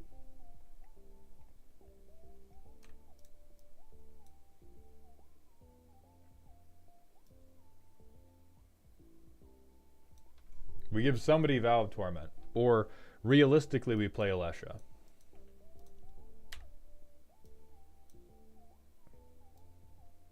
We get Queen Marchesa out, we take the Monarch, we draw a card at the end of turn. It's turn 5. I feel like we probably could have held on to the Monarch. Morahan, thank you for the Twitch Prime sub. Welcome to the dog home, my friend.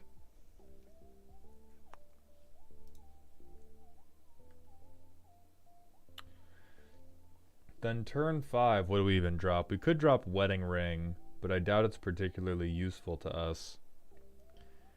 We could play the shittiest robot ever, but at least it gives us Impulse Draw engine.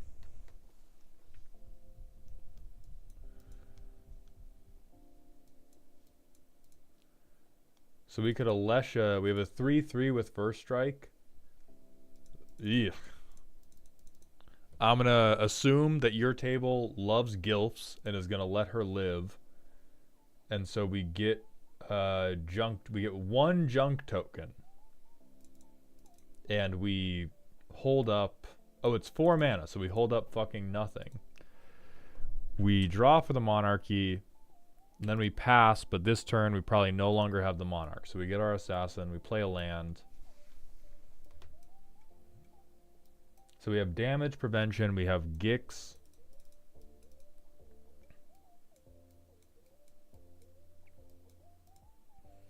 So here is where I think the very, very cool primer is meeting the much less cool reality. Like this is the sad nerdy kid typing on a forum about how they're a famous bodybuilder. Because it's turn 6, which is where most decks are normally like heating up a fair amount. And all we've done to incentivize people to hit each other is we've introduced the Monarchy, which that is decent.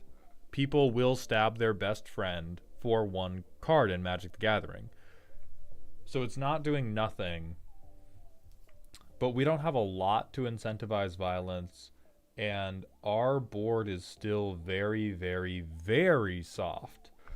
One of the card draw things we have, maybe we lay it down to double benefit off the Monarchy. I do think this is a very like cute flavor connection because we go, Queen Marchesa is going to marry another monarch.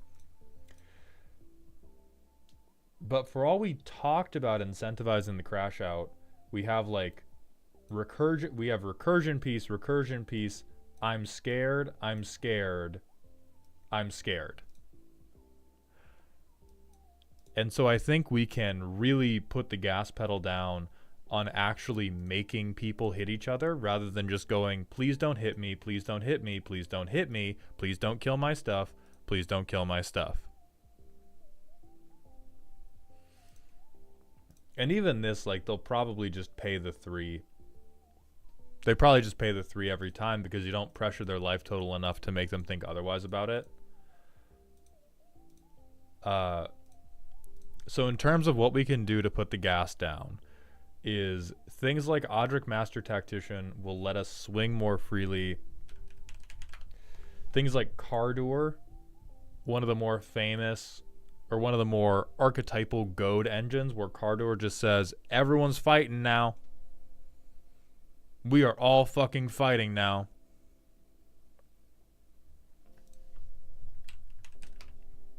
I'm hearing other calls for Brutal Horde Chief.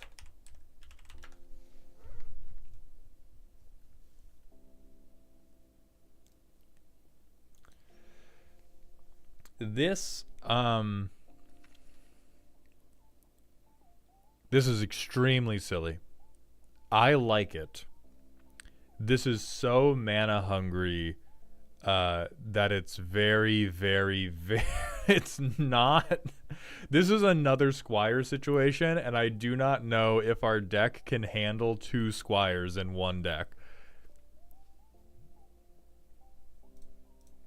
But we're really, really low on goad.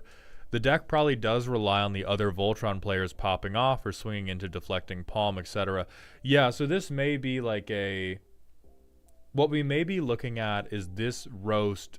This roast might be a trip to the zoo, where the thing we have to appreciate is that this deck is built very specifically for not even incentivize violence, but you're just like salt baying a little bit of extra stuff on top of a already bloodthirsty Voltron table. Like, you're talking about incentivizing violence, and then you just climb into a jacuzzi full of piranhas. So for Gen Pop, this deck needs more goad. If you're already playing against Voltron players who are going to like swing out at every available opportunity, then having a lot of these like boing whip, I'm rubber, you're glue, please stop yanking my jaw off my head are going to be fine.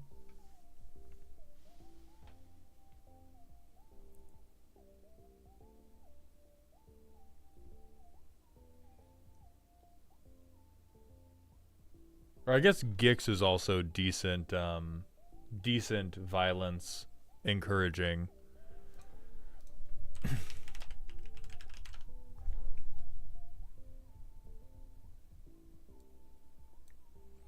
I think Frontier Warmonger is okay.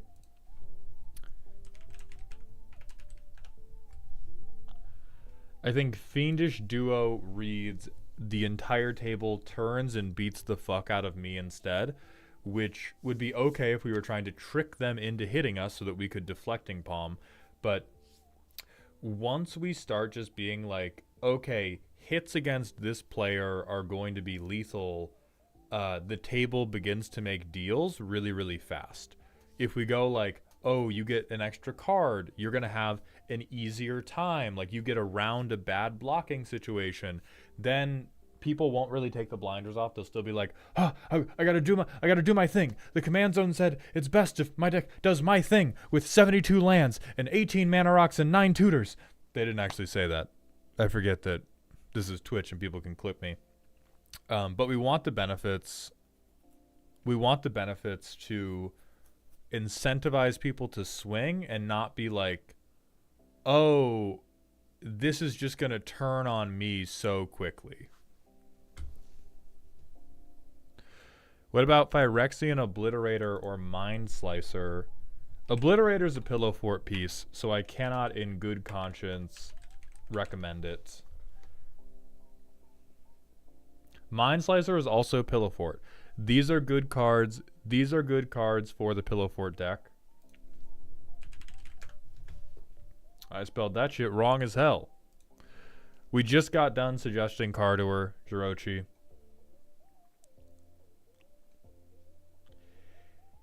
If you, in a Voltron meta specifically, Aurelia the Law above is probably going to fall flat. If any of your opponents are go wide, this will be great. But it sounds to me like most of the people you're fighting against are not fighting with wide boards. They're fighting with very, very tall boards. What about Boros Battle Shaper?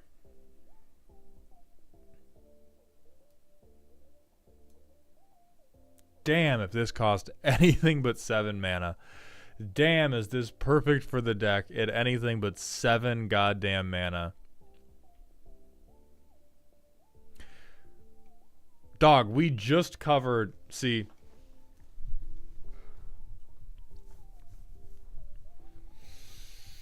This is why we can't bring it to the crazies in chat. This is why we can't let chat roast your deck, because they hate on perfect cards like this. If this man didn't cost $8 million, it is exactly what the deck wants into an irresponsible Voltron meta. Are these people going to play Hexproof? Hell no. I've been in the trenches. I've played with them. They put Indestructible on a 10-10 and call it a good shift. They go, all right, my 11-11 cannot be killed. Job fucking done. However, 7 mana makes this shit impossible. This is like a dog walker charging $500 an hour. So we unfortunately cannot, like, if this was a 4 mana 1/1, playable. 5 mana 1/2, I'd run it. 7 mana stat line irrelevant, but 4 or 5 mana for the point at something, make it attack or block, point at something, prevent it from doing anything, very worth it. It's 4 mana with Didgeridoo. Oh, that, you know what? Good point.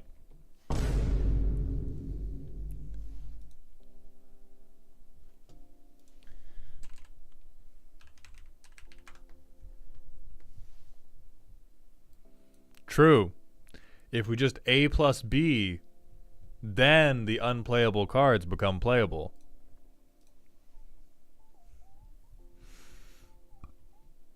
I don't think Master Warcraft is currently in here. I think the deck is suffering too much. Actually, thinking about it more specifically from the context of Voltron meta, you do probably want to put the World of Warcraft reference in just to be like, hey, Tom, you're going to kill Kyle now. How about you go ahead? I'm not typing it. Fuck you. Go fuck yourself. You get nothing.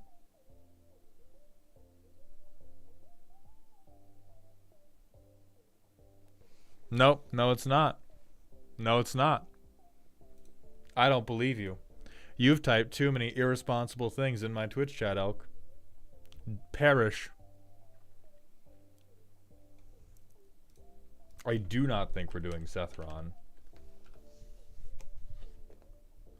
We're not... Stop making this Minotaurs. The deck is bad enough. We do not need to make the deck worse by playing Minotaurs.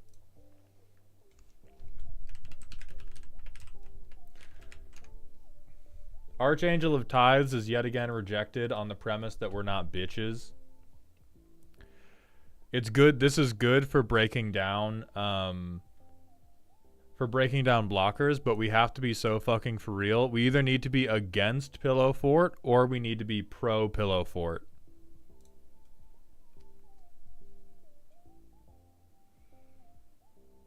Have you considered He Who Funny? The entire He Who Funny budget of this deck is tied up in Selfless Squire. We have no other room for He Who Funny cards because of the crushing weight of Selfless Squire's He Who Funny cards. Shadow Walker, thank you for the 100-bit cheer and that contribution to the dog pile. Grenzo, Havoc Razor, or Slicer Hired Muscle. First gives goad, second goes around the table punching people. Yeah, I think Slicer would be another, like, you know, it's worse Alexios. We are forcing damage through. We are making this shit happen. I am trying to expand my senses to account for this deck as a Voltron meta response, as a Voltron trauma response. I think Grenzo would be good to get more targeted goad.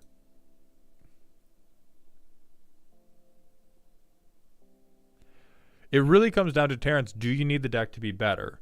Are you looking for a direct improvement, or are you looking for other silly cards?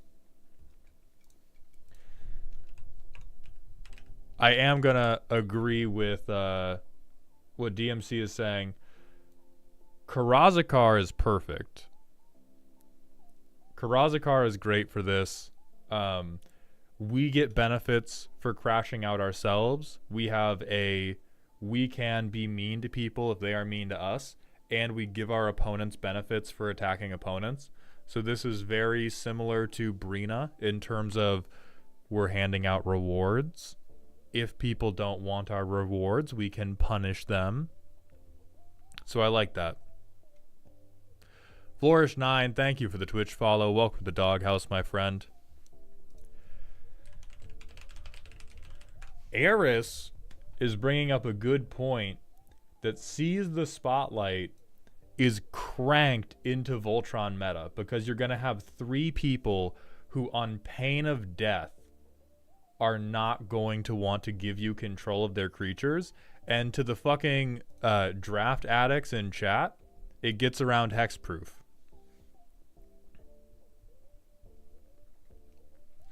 Oh my god, yes, hold on. Terrance, you gotta get your balls out, brother. Sorry, you gotta get your rocks out. This is just, you could kill the Squire for this. You probably you put this in the deck once every other week, and then you take it right back out, because this is going to make all of your games ridiculous. It's going to throw any semblance of strategy straight out the fucking window, but you're going to have a great time every other Tuesday when you play a Commander game with Coveted Jewel in the deck. It is fun. Okay? It is fun. It will make people swing out. But you do have to rotate it out, because it will ruin the vibes. If you play this every game, it will ruin the fucking vibes. But if you play it every once in a while, immaculate.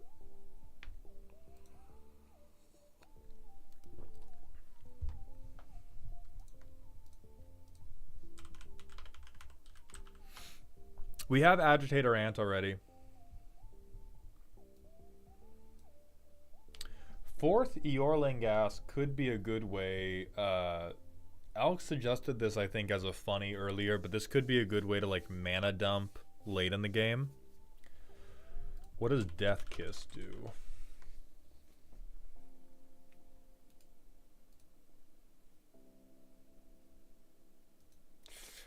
I think this is another, like, Fiendish Duo. I think this is another, like, Fiendish Duo type trap where we're going to be dropping it pretty late. The double power is going to be attractive, but as bodies start falling, this card gets worse and worse and worse and worse. Gorilla, we already suggested Cardor, so yes.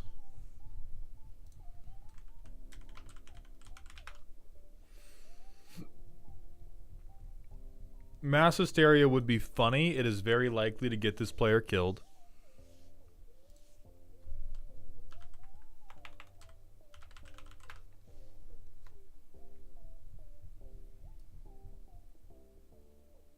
I like this. This is, again, meta call. Like, it's worse in Voltron meta than it would be in Go Wide meta, but each creature avoids hexproof. So you once again, like, guarantee that the Voltron player is going to kill somebody other than you.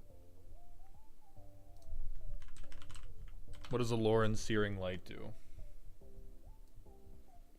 Ooh, this is spite tech, yeah. This is tremendous, tremendous spite tech. Elbraz, we're not going to do dictate. Again, damage doublers are going to bite us in the ass because what everyone's going to do... Commander, we're all dumb playing Commander. If we play Commander, we're stupid, we're short-sighted, we're greedy, none of us can read.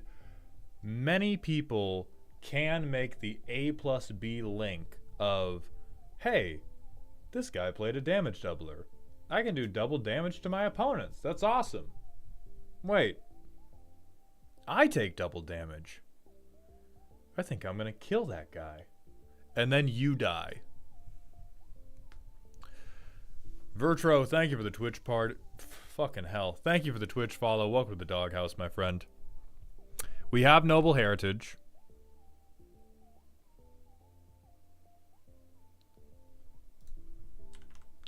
This is one of my favorite cards.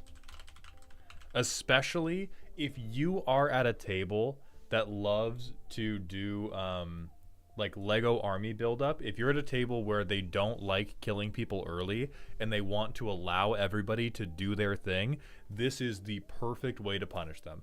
This is the perfect way to make them feel bad and stop doing that shit, although you will be the first person to die for the next 3 weeks, but you'll do it with a smile on your face. I forced this into as many decks as I can, and it has won me so many games. It has won me so many games to go, okay, everything on the board has double strike. Everybody crash out, but not at me. Swamp Gorblin, thank you for the Prime sub, my friend. I appreciate those Jeffrey dollars. Welcome to the dog home.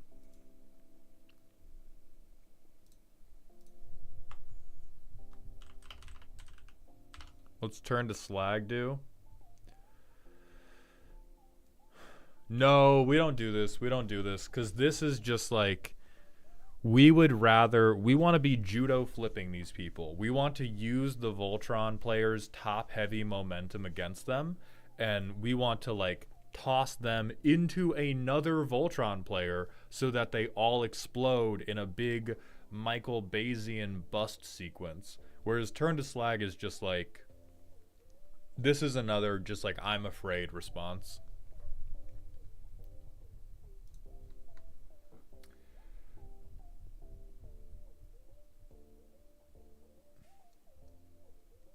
So let's talk about the cuttables. We've already covered how I think Selfless Squire's really funny, first to go if you want a direct improvement to the deck. I think Wedding Ring is another flavorful pick, but if you don't have somebody who's really, really abusing card draw, or somebody who's doing like lifelink Voltron, probably not that good. I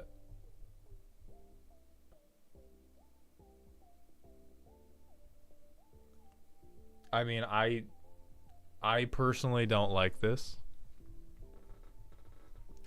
I also don't like Smuggler's Share. I think like we just have better cards, frankly. In Mardu, there are just better ways to do this. I think Mangara's fine. I like Gix.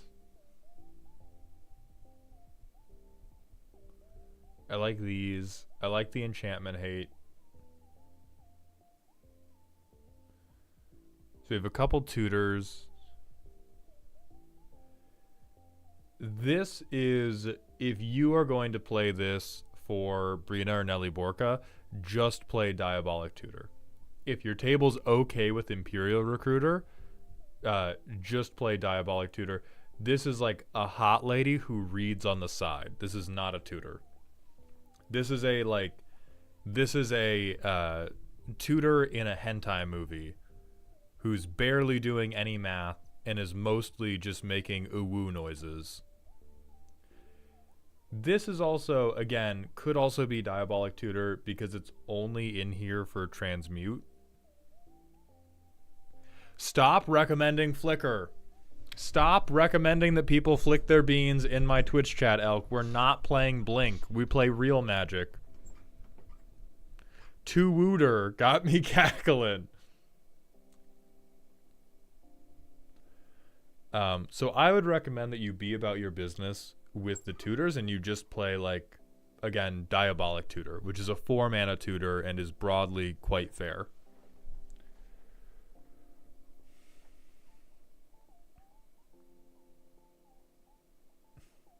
I don't really understand what we have Ashnod's Altar for. It doesn't look like we ever get into a situation where we have a mana dump ready to go, and other than Varchild, I don't see what we want to die. Ashnod's Altar is to get mana to Deflecting Palm. Yes, my 2 colorless is how I'm going to get mana to cast my 1 red, 1 white spell. Yes. Hey, I believe you, right? I believe you. But I don't.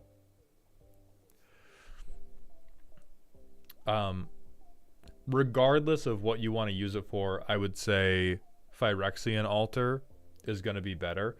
This did not look like a deck that got to hold up a lot of pips. So I think swapping out the emergency altar for an altar that gives you pips is going to be more useful.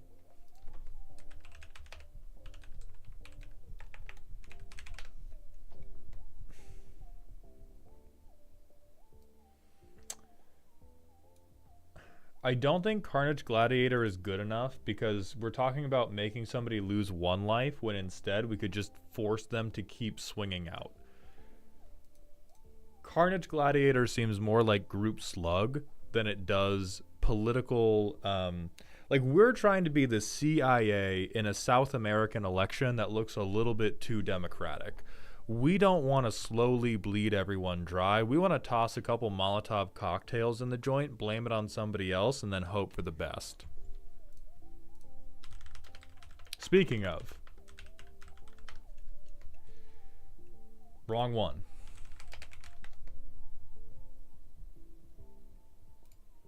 Here's your new card draw. Do you like laughter? Do you like laughing as the world burns around you? I do. Are you a fan of vengeance? A dish famously served cold, but we could serve hot? Look me in my eyes, Terrance. You know your friends are irresponsible. You know they don't pay their taxes. You know they don't think about how their actions could affect others. For the low, low price of 6 mana, you could beat everyone to death with 21 ones. So bunnies would be now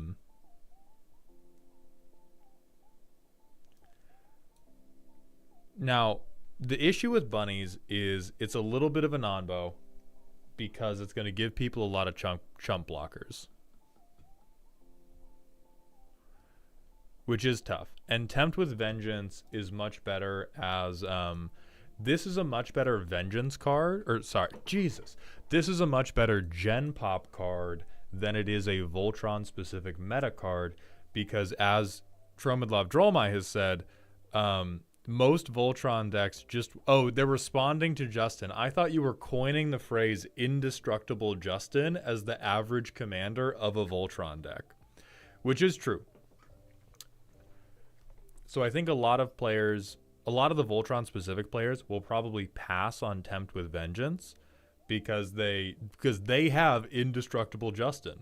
But it's a very fun card and a lot of your friends will take it just because they think it's silly.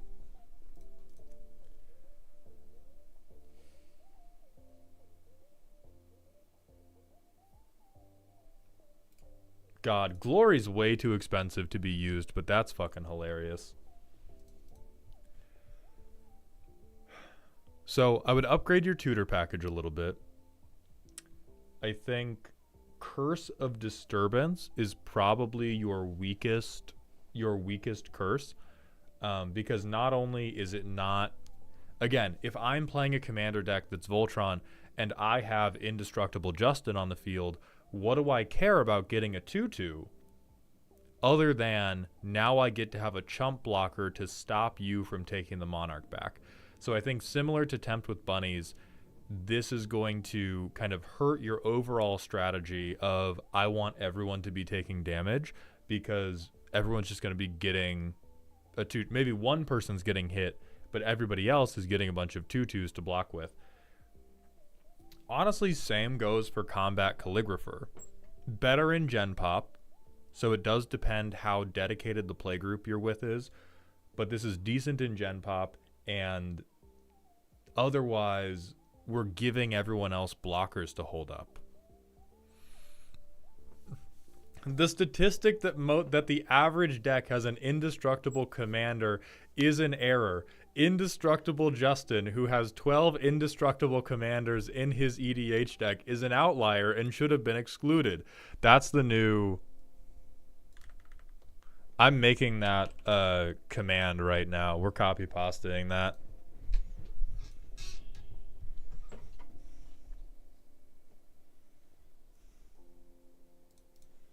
Where's this fucking bot? Commands. Add command.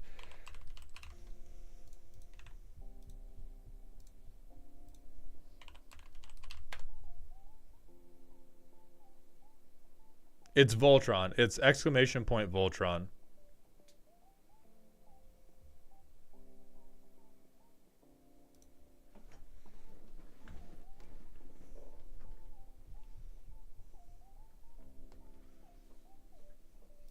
I do think the bot will time out at some point.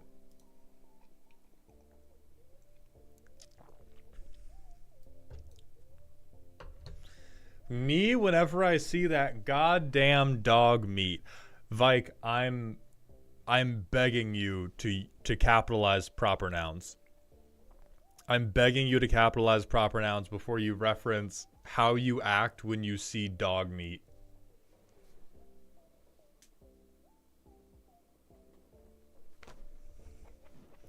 Yeah, Moonstalker, Indestructible Justin is going to be the raid message today. That's going to be the raid message, is Indestructible Justin. I'm turning this command off for the time being. I'll turn it on when I wish to summon it, but otherwise we're going to fill... The VOD is just going to be Indestructible Justin. It's turned off now. You've all been banished.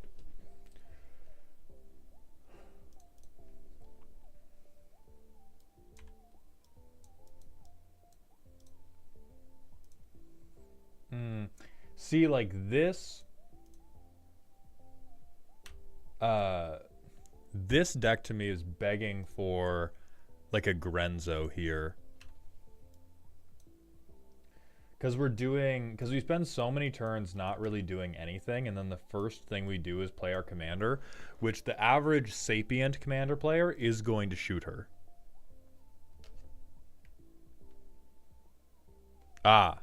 Thank you, Schluff Meister. And so from turn 5 onwards, the wheels are going, which maybe this can be overcome with mulligans. But for the most part, we really want to get in for combat damage, and we really can't do it quickly, which is kind of awkward. So I would look through all those suggestions we made. Do not cut any lands. In the process of updating this deck, you are going to want to cut some lands. Don't do it. I think you keep the vows. I think you... I honestly don't think you keep Shadrix. This is, again, something that is better if you are pillow forting. Trauma response. I'll allow it if you own up to it. I would get rid of the pillow fort bullshit, and I would just put in things that could fight better. We've given you a lot of good suggestions. Fourth, Yorlingask is a good, is just a good card. Oh, true. Shadrix is a great Sunforger target. 6/5 double strike flyer is pretty hot.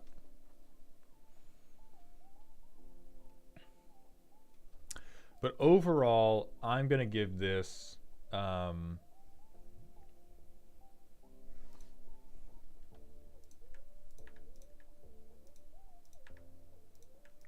going to give this greedy soap opera.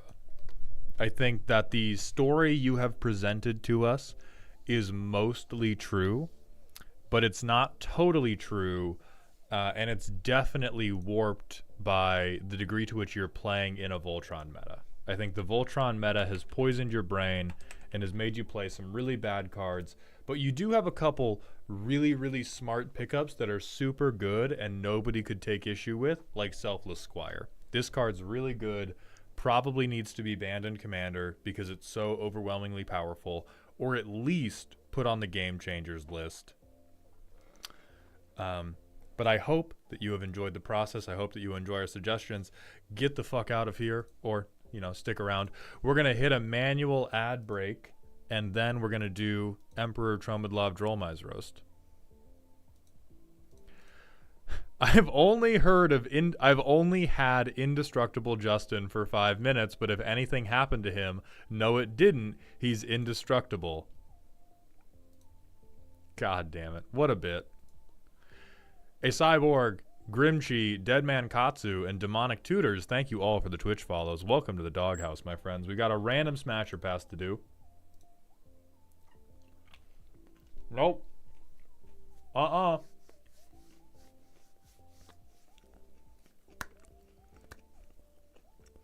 No, thank you.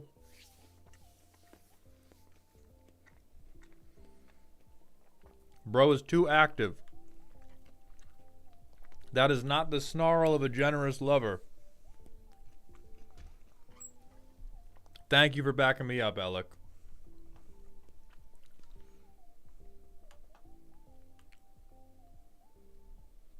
He's got some stank on him, I will fucking say. He's in the middle of a swamp, and he's covered in paint and blood. This dude smells like a gym room mid-fumigation.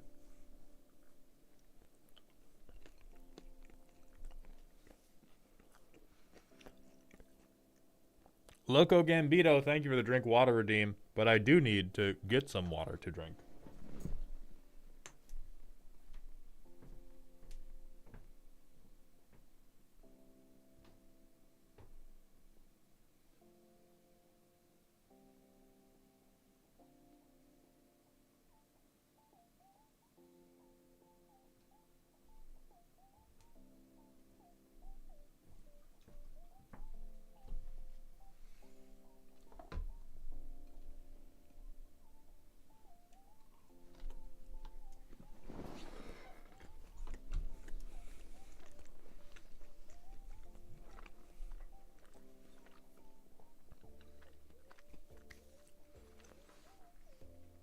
Eris time, you will not be selling my chair.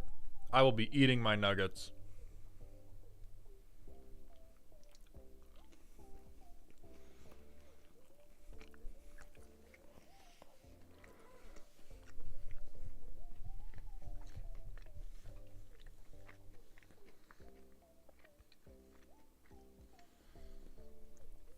If Maldhound ever hits me with 3 full minutes of ads ever again, I will form a deep parasocial relationship that will be damaging to everyone involved. You're gonna make me press the button. You're gonna make me press the button on you. Wait, oat milk. Nihilus, thank you for the Twitch follow. Welcome to the doghouse, my friend. Not nuttin'. I have no link to the Burlington jacket. I purchased it from... Oh, wait, it's fucking... What's the... I think it's like Tommy Hilfiger is the brand.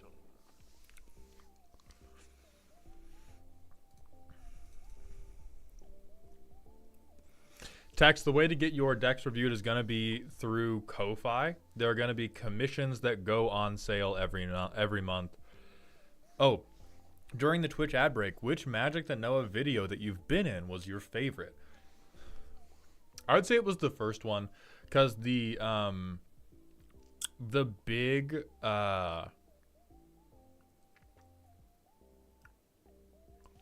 both Magic the Noah videos I've been in, I crashed out for content.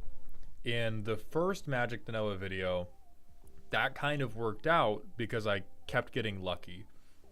In the second Magic the Noah video, that was the like elimination round. If whoever dies doesn't move on. And the people that I was in the round with were a like 2-person talking head show. So they of course like defended each other and played in such a way to try to guarantee that their partner made it in. Not to like a malicious level, but to a very sort of normal and expected level of collusion for the premise that it was. And so for the second Magic the Noah video, I think I was in it. I think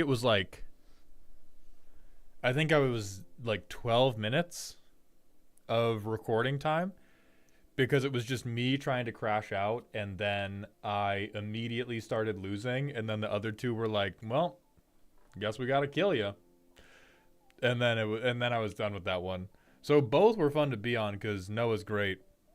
But yeah, the first one I ended up winning on like a gamble space because it was one of the more like everything is off the wall, everyone's in this together type thing. Imagine metagaming the Magic the Noah game show. That's why I say it wasn't malicious. It was the because it was a thing of like the person in first got to decide which of the two people that were currently losing got to win, because it wasn't like, oh, we're all even, these two people collude to make me lose. It was, I got on the back foot because I was doing goofy content gaming, and there came a very explicit decision where the person in first had to king make. Like, they didn't really have an option that was leave it up to fate. It was whatever path you take, one person's getting killed. And so they were like, well, I guess I'm not going to kill my good friend who I've spent the last 5 years building a business with. I guess if it's between other internet personality and my close personal friend that I work with, I will save my close personal friend that I work with.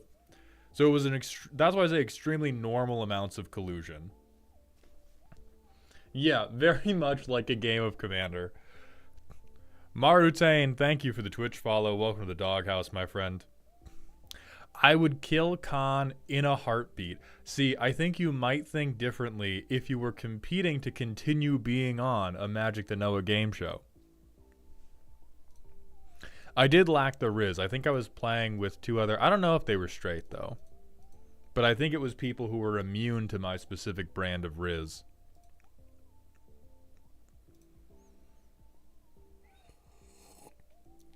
What's up, Maru? Welcome to the stream. Exactly. And he killed his partner last. But it was just in the very first round we ran into each other and the decision came up.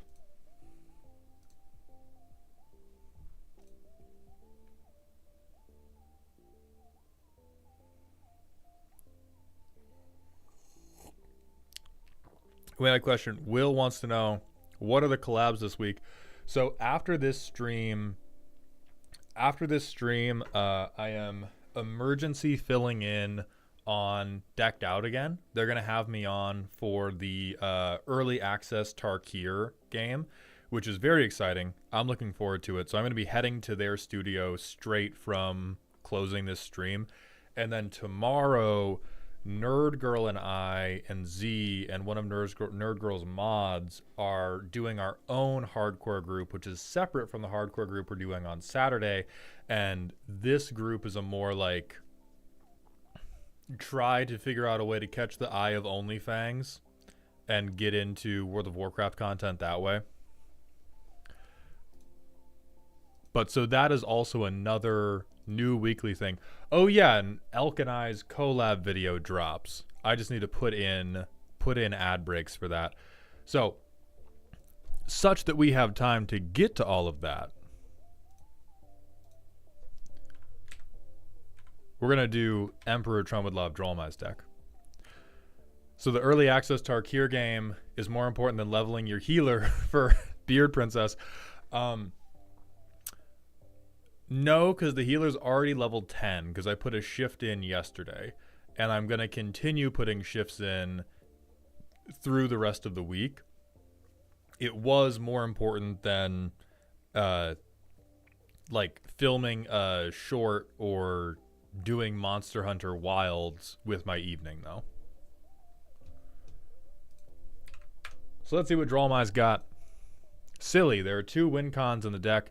Combat damage via Caribou and Maze's End. I swear that we have looked at this before.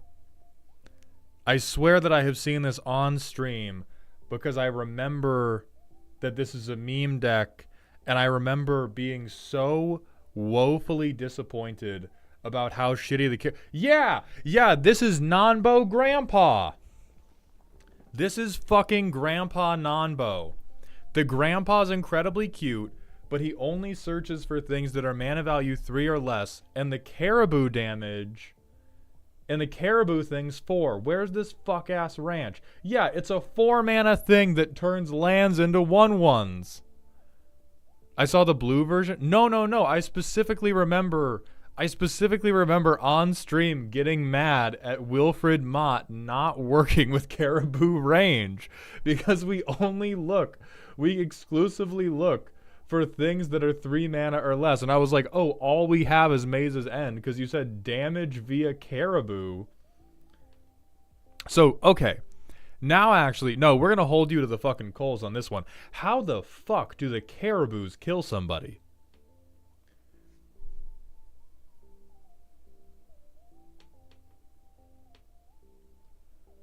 Because I didn't see banners. I didn't see, like, Cathar's Crusade. It was not a crusade of the Caribous. It was not a, like, mass 1/1 counter thing. It was, they have 0/1s.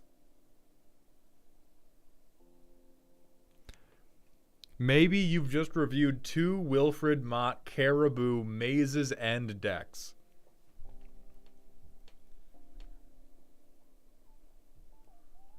Because I thought it was cute as hell. Did somebody steal buff Caribou tag? Okay. They're now 1/2s. They're now 1/3s. They're now 2/4s. Real card. First real card we've seen in the deck. 3 5s. Okay. Real card if we've done A plus B plus C plus D. If we could win a game of Scrabble with the number of combo pieces, Rasad does it. +1/+1. Amazing. Amazing. It makes tokens or it makes lands into Caribous. It turns...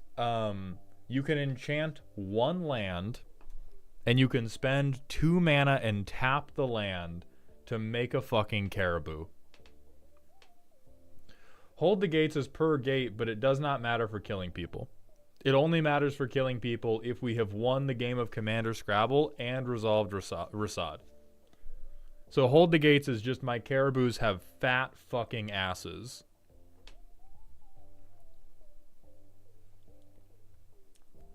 So we can proliferate Wilfred. So does the rest of our curve work with the Grandpa, or is it just all Nanbo? Okay, this is pretty good. At least Grandpa Nanbo, only Nanbos with Caribou Range, and not with the entire rest of the deck. So importantly, because this is a question I remember asking, why the fuck is Grandpa Nanbo in charge of this? This dude needs to be in a nursing home, not the command zone.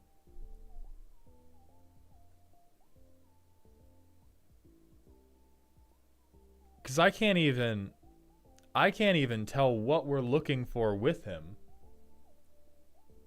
Is it just he's so inoffensive that nobody's going to kill him and I will slowly but surely wheel my deck? No, nothing. No, he can't. Grandpa Nanbo only gets non-land permanents.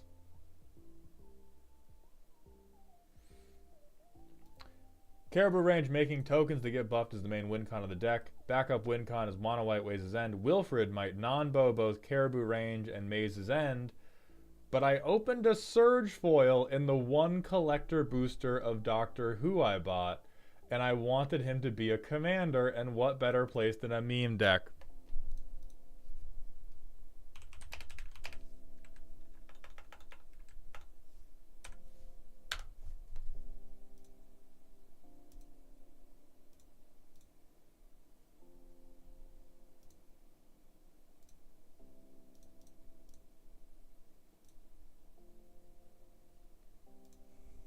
I'm getting this fucking image. I need to save this image to my computer.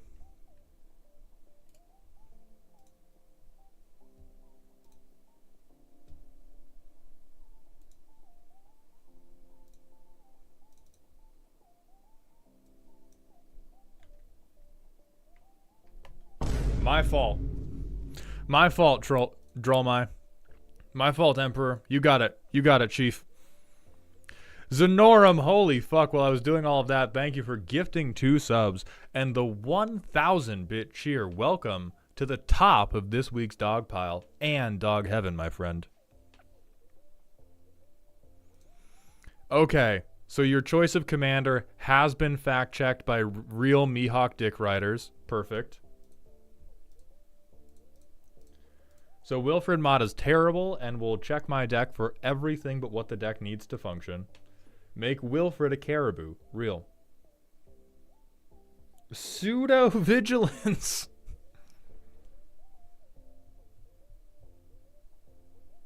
Wait, there's only 9 gates?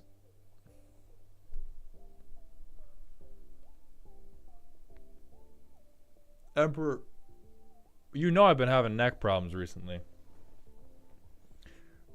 You know I've been having fucking neck problems, and you send me this? What's the 10th gate? Is it a proxy that says, fuck you? Get 10th named gate.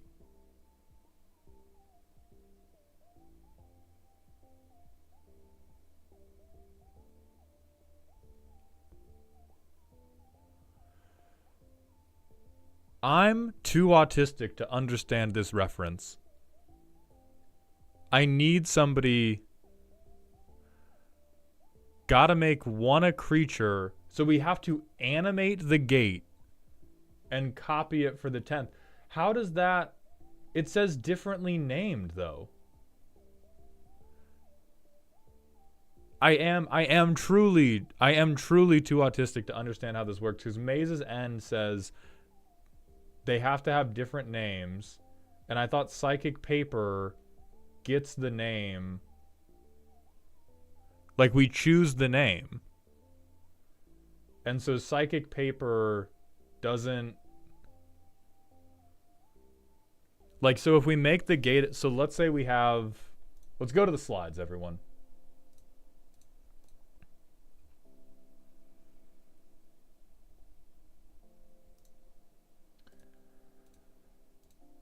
Oh, it changes... So we choose a name. So we have to animate a land, copy a land, equip the copy with Psychic Paper, and then we give it a random name, and then that is a gate. So where's the copier then?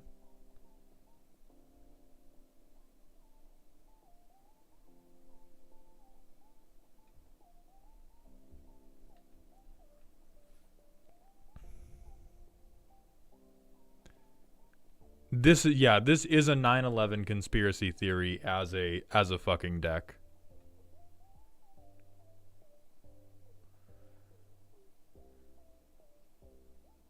Because we do have to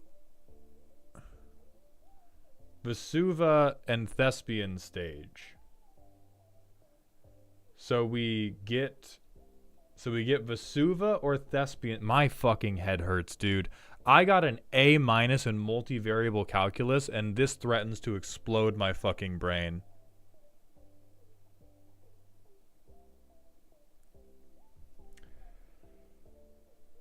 So we get a land that can copy another land. We now have 2 gates. We then have to animate the gate. and then equip it with psychic paper.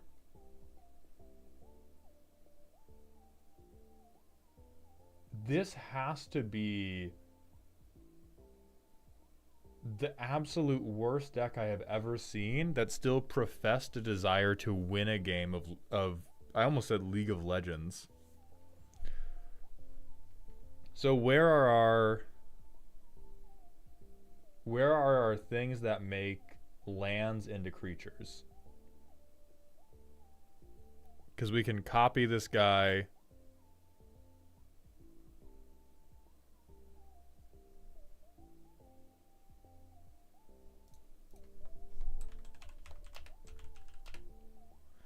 No. Gate doesn't need to be copied by psychic paper. We can copy the gate type with Vesuva and Thespian stage. After we have gotten Vesuva or Thespian stage to copy the gate type, we then have to animate it.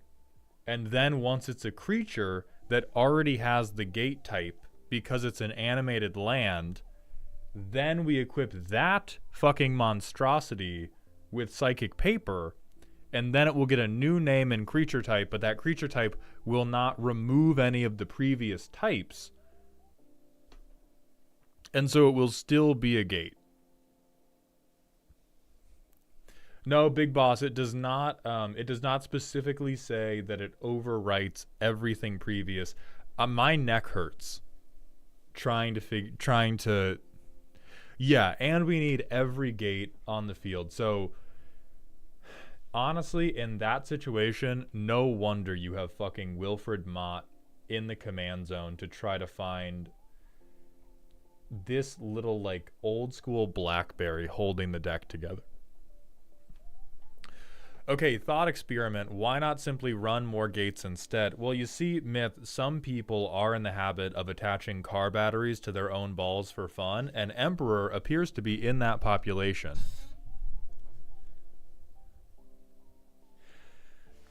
So every comment that is, doesn't blank just do this but better, is true for literally every card in the deck. You could take every card in the deck and replace it with something else at random and go, wouldn't this be better?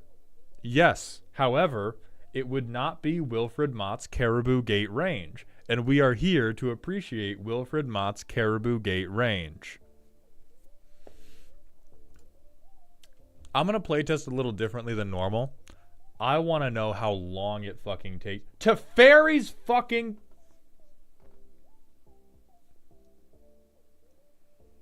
If you make me sit in an LGS for 2 clear hours, killing your 0-1 Caribou 1 turn at a time, before I am finally able to get my hands around your scrawny and or brawny, because I don't know you like that neck, and you cast Teferi's motherfucking protection in your meme non-bow grandpa deck, I am burning the building to the fucking ground. Okay? Everything else, I will let you cook because you're cooking on a George Foreman grill with no electricity. I understand that I have time, and if you execute that combo, I probably deserve it. If you fucking Tef Pro in the middle of this shit,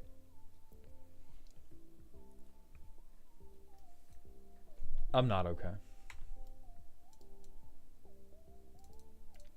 We play a tap land. We play land tax and Karn's fucking Bastion. We'll say somebody's ramped. I'll be nice. We'll say somebody has ramped. I get a bunch of planes. I get 1 into my hand. I Tef Pro early. Because fuck you.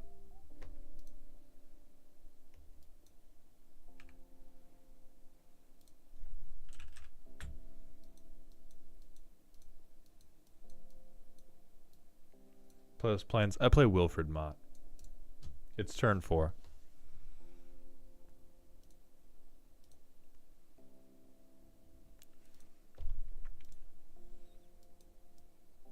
Or discard all your planes, because they're not gates. So obviously they don't matter. I play Talon Gates of Madara. I phase out Wilfred Mott. Oh, sorry. On upkeep, I would have gotten to look at the top one, which was Talon Gates of Madara, and I wouldn't have gotten to put it into my hand because it's a land. So this highly necessary piece of our deck is going to the bottom of the library, and I'm getting Vesuva. I use it to copy a planes.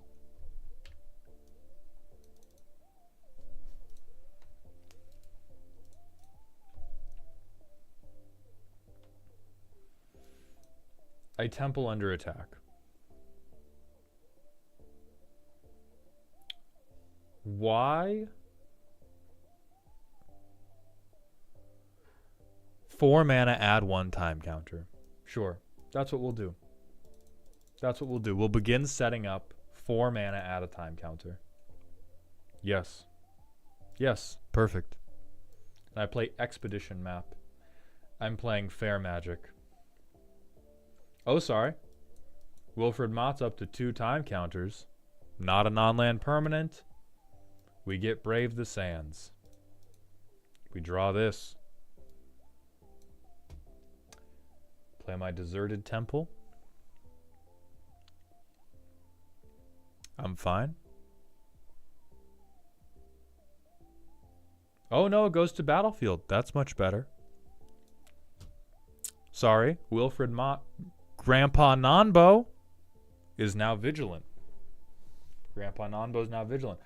I spend 4 motherfucking mana to put a time counter on Wilfred Mott. We've time traveled 300 years into the future to where this deck has still done 0 points of damage. Next turn, we're up to 4. We're going to get something big for free. Hey, Realm Breaker. Hey. Hey, at least we'll ramp a lot. I'll take that. Or no, the Gates thing is probably better. I will maintain at least a mild amount of delusion that this deck is going to do the thing it thought it was going to do. Oh, look at that. We got a gate.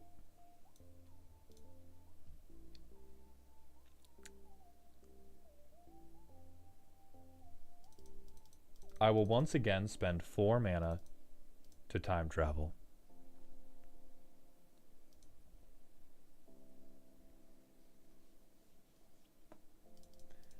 I will Expedition Map just to feel something.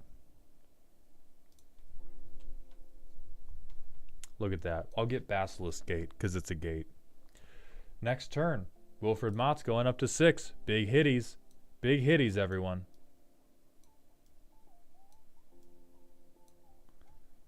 All right, so we're going to dump our tutor to bottom again. Going to get a mana rock. Okay. Basically Rise of the Dark Realms. Everything else goes to bottom. Yeah, we will say Maze's End for Expedition Map is the realistic thing to spend our money on. Oh, good! Good, yes, surely. The one fucking deck Soul Ring is fair in. The one deck that cannot abuse a mana positive mana rock is Non-Bow Grandpa and his imaginary farm. No, Elk. I was doing the Wilfred trigger before hitting the next turn button.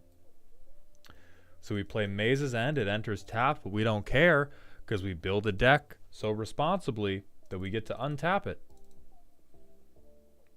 Boom. Got him. Basilisk Gate, baby.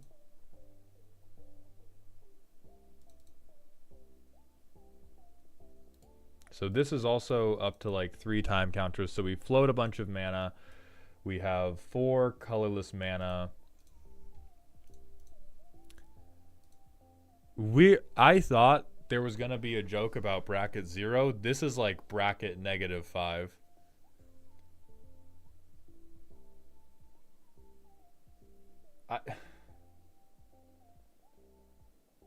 Dog, this deck could not keep up in a game of Uno. Next turn. Sorry, Wilfred trigger. So we're going to shuffle a gate away to bottom. We're going to shuffle 2 gates away to bottom. Ooh, for the Emperor. That's great. Fucking tremendous.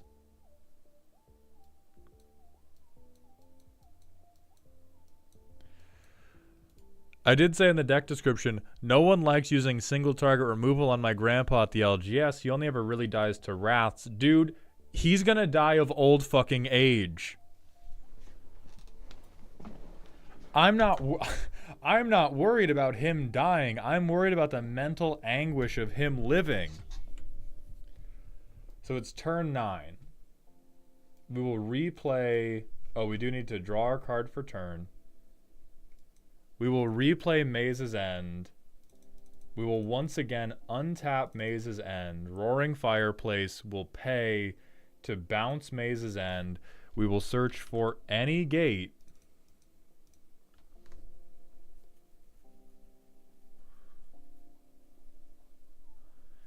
This has to be like... Who was that one CEDH guy that turned out to be a Nazi? Like, this is the deck God would force him to play when they reincarnate him.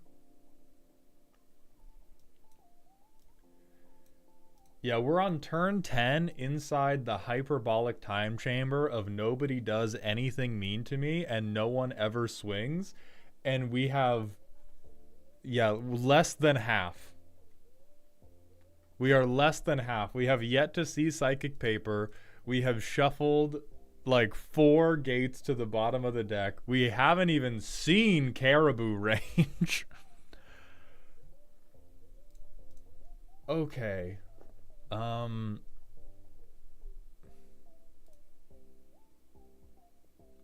So Myth, to get the Caribou, we're trying to find one specific enchantment called Caribou Range.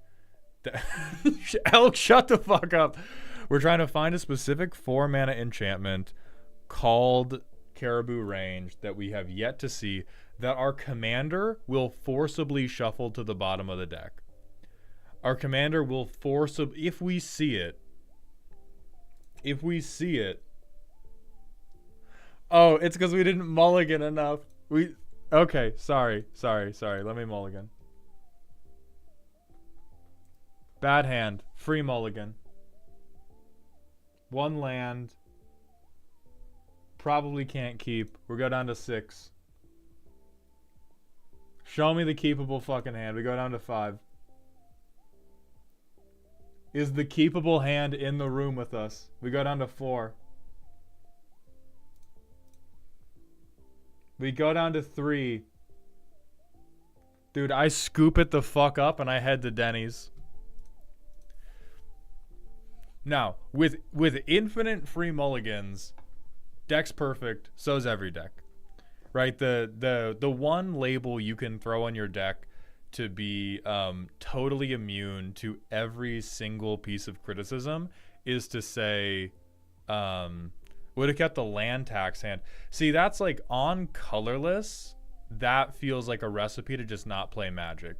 That is like, that works great if you top deck the planes, and if you don't top deck the planes, you just have to like ask your table to let you tutor a basic, which can save a deck, but I don't think we should be building our decks with the mindset of like, oh no, it's fine, my table will let me cheat. So here's basically the same hand, and we have Mirror Entity, and we have more catch-up ramp. And we have, all right, keepable. This has stone cold playable hand.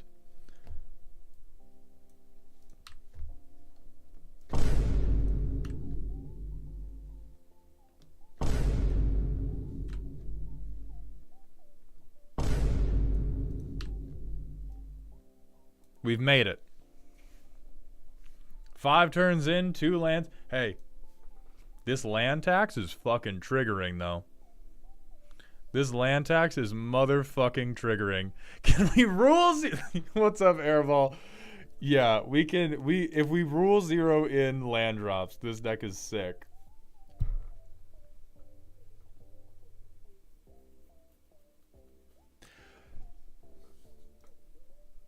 So this is okay. From an artistic perspective,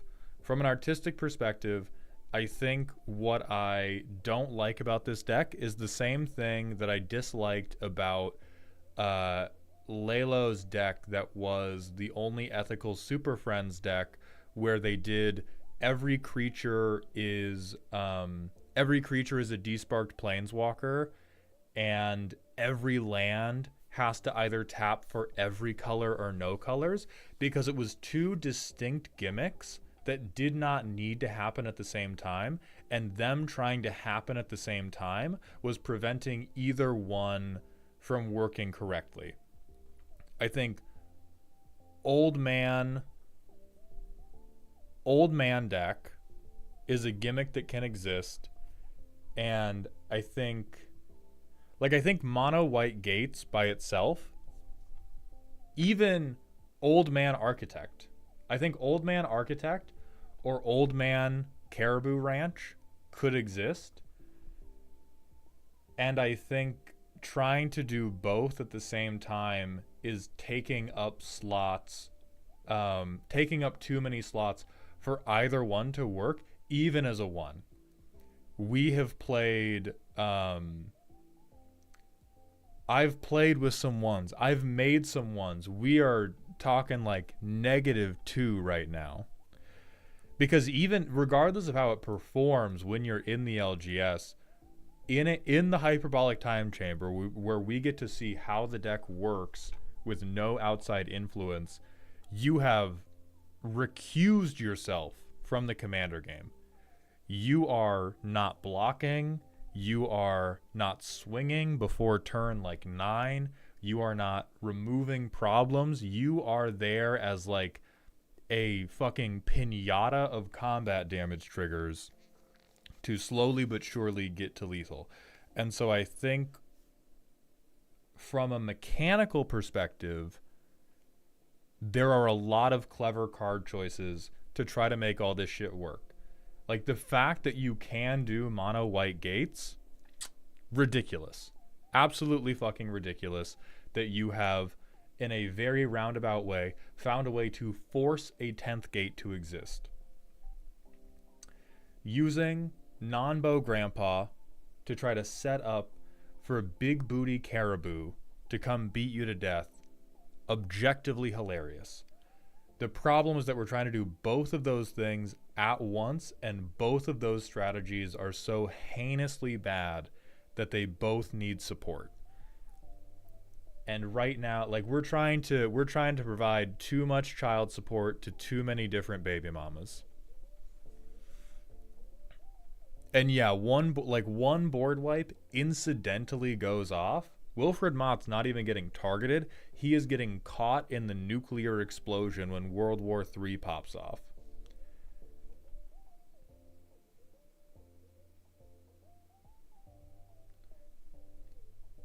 So I really think this could both work as a meme and as a functional commander deck if it was Wilfred Mott does one of these two things.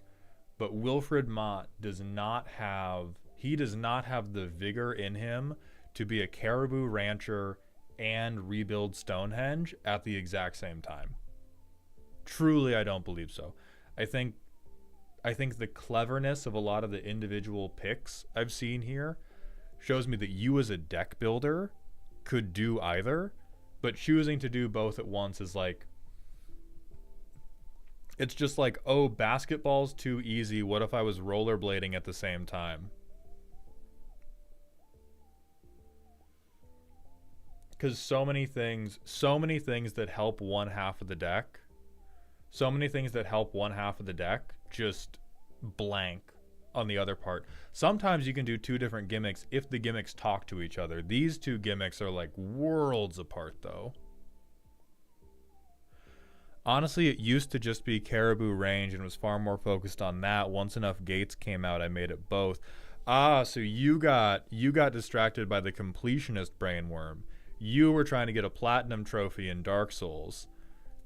I would highly recommend that you go back to the Caribou version and you just make a different mono white Maze's End deck. Like, this is just 2 decks. This is why the personality matrix had a section for 2 decks and a trench coat. Because now it is.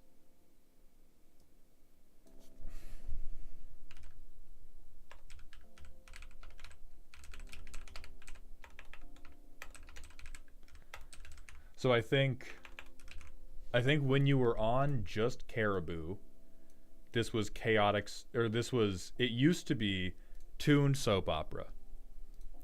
The thing you wanted to do was terrible and ridiculous. And with the gates, it was tuned and mechanic, but for a mechanic that wasn't very strong. And now, in trying to combine both, we've just made a, like, chaotic fucking mess. The Caribou are inside the scaffolding of the building, shitting on all the struts, or whatever happens in architecture. I don't know. I didn't play with drills as a child.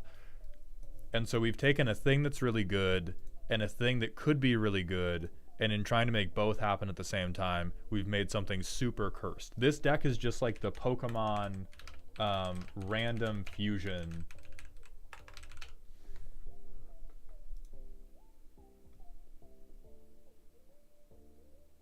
This is going to be malware. Meet your deck building process.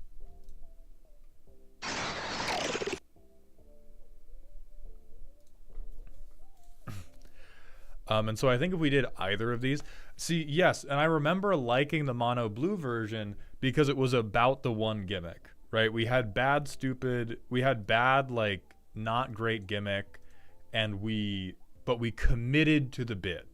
This is double timing its bits. This is trying to force a polycule to happen, and you can't force the polycule to happen. It has to be a natural thing. So with that said, Schluff Meister, are you here?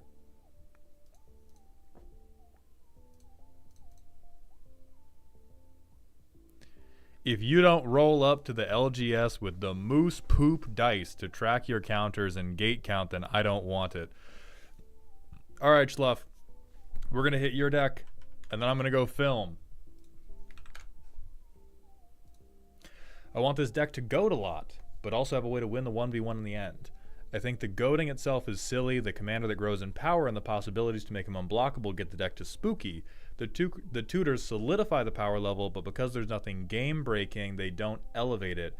The problem is, with doing so much tapping all the time, the table perceives the deck as scary and acts accordingly, even though Skulk makes it easy to attack in a way that doesn't kill the goated creature. Where are my options from here? I want to keep the untapping, maybe tone it down, but what should I replace it with? Drop the whole artifact thing? For me, this is the part that makes the deck unique and fun to navigate. To use Skulk creatures myself would be copying EDH-Rec, and I'd like to stay hipster. I tried to add cards that tone the Voltron aspect to be less scary. Maybe that's something to look further into. In an average game, I'm too slow to goad anything, and it barely has any impact on a player that's popping off. I'm especially proud to be the only deck on EDH-Rec with the artifact theme, definitely something to make fun of. So listen, being different is good. Sometimes if you're so different, it's because in any other timeline, evolution would have killed you off. Being unique.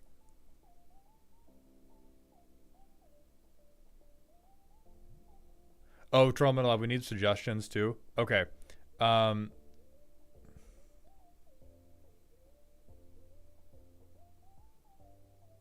Let me get back to you on Discord because that deck is so weird and I do not know gate tech. So if you want suggestions for the lands deck, I can type some suggestions up for you, but I literally do not know enough and I am too short on time for us to... God damn you, Elk. Okay. So anyway, for the Master Mesmerist, yeah, being unique is good. Sometimes if you're truly, truly unique, it's because Darwin would have just gotten your ass in any other timeline. So if we are tapping this guy, we get to go to creature with power less than or equal to the Master's power. It can't be blocked by anything bigger than it. And whenever a skulked creature deals combat damage to one of your opponents, put a +1/+1 counter on the Master and draw a card. And what we're doing with this is... That's not a good sign. Fucking... Brother.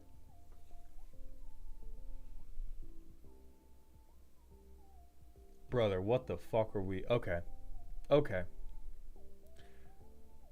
I understand why people are reacting aggressively to you. I don't know if you know this. Every single card you have in here is on the FBI's most wanted list for fucked up artifact combo decks. So you are different amongst other Master Mesmerist players. These are like EDHREC top 50 Dimir combo deck 99 cards that have ever been invented in Magic the Gathering. You have taken weapons grade plutonium and you're like, what if I hit people with it like a brick? Because the goad payoff is so bad. So we have we have fucking unwinding clock to goad something badly. Okay, Steel Overseer could maybe one day do something. Okay, so we have brief aspirations of making a 1/1 artifact army. This deck seems like a cautionary tale of trying too hard to just activate your commander. Activating your commander as many times as possible is not a guaranteed way to win the commander game. If you're not in green, if you are in Naya, if you are in Gruul, if you are even in mono green, building your deck to trigger your commander as many times as possible, that will probably win you a game. In Dimir, sometimes you do actually have to play Magic, and I think this deck is built... This deck has done its best to create a perpetual motion machine around tapping the Master Mesmerist, but as you mentioned in the primer, the payoff is so bad. And typically, when you want your deck to be lower power, I argue a lot for...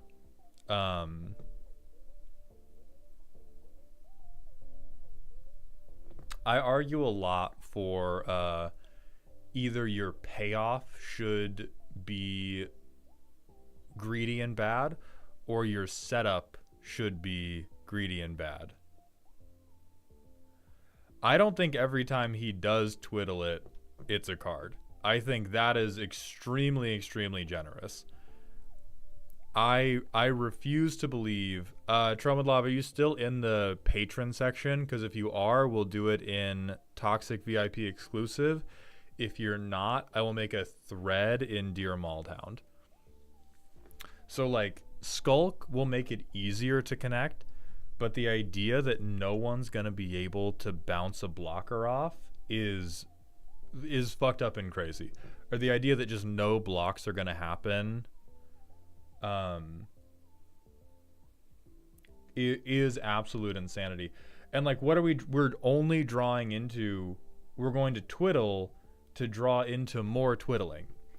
So what I would recommend, so it depends. Yeah, one floor blockers are the worst. We found the anti-Sir Mix-a-Lot. We found the one commander player who hates asses. So Schluff, there's two roads in front of you.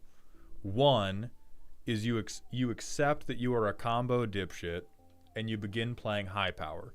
If you do that, you can keep the 99 of this deck, and you can't play with this commander anymore. Or, you keep playing with this commander, and What you probably have to do is either give in to the voices and play with Skulk yourself, or you have to use the commander to shore up other things that the deck can't do.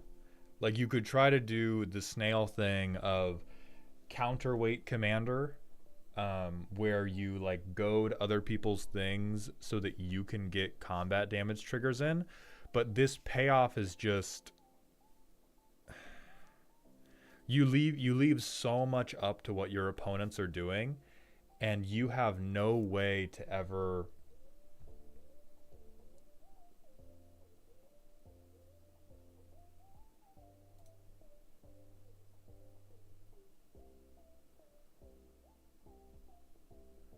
yeah, snowball out is a crazy phrase with what this deck is doing.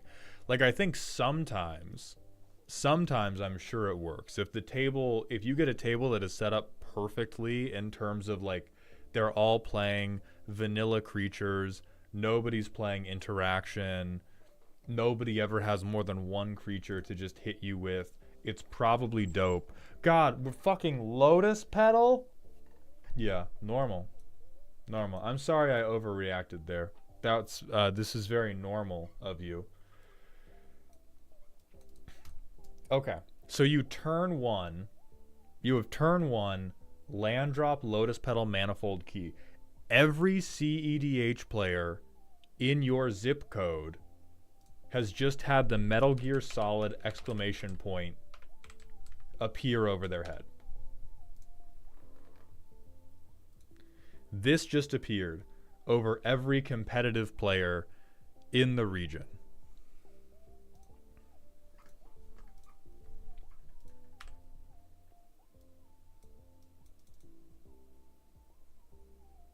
I play animation module. The CEDH players calm down a little bit. The high power players grow even more concerned. So we turbo this guy out to pass the turn. We tap him. Something 3 power or less is now goated.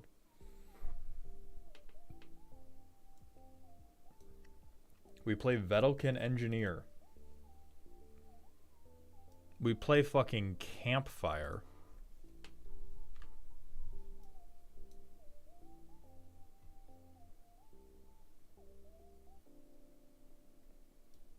Also, yeah, why are we even manifold keying? Are we using manifold key as like A plus B plus C equals I get to goad 2 things? Are you doing a Liquimetal Torque manifold key combo to goad 2 2/2s?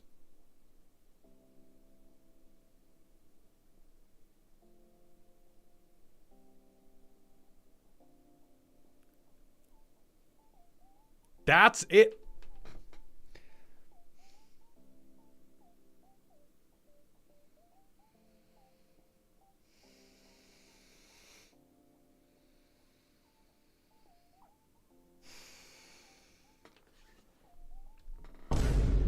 That's the roast. Just that noise.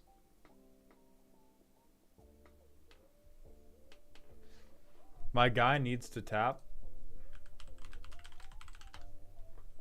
You know they just make this shit, right?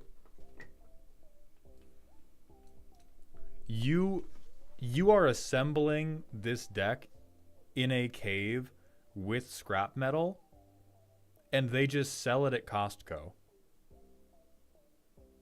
They just sell what you want at Costco.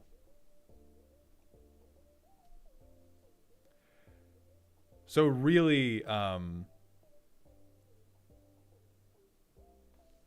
3 mana? Watch the curve? I'm watching the curve, dog. This is not a curve. This is a skid off the fucking highway.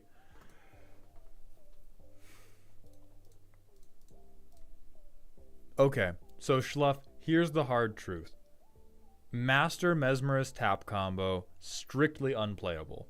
I say this about so few gimmicks. I am a personal supporter of Wilfred Mott's Caribou Ranch and Wilfred Mott's Maze's End deck. This shit is unplayable. You have 0 ways to guarantee that you have good targets. You have no payoffs for the targets. All you can really do is twiddle and hope. We cannot build around maximum master tapping. We can build around having the deck do other things, and the master comes in every once in a while to benefit those things, and that is where we can begin doing like we use blue to to turn everyone else's stuff into like frogs and shit. This isn't even the card name, but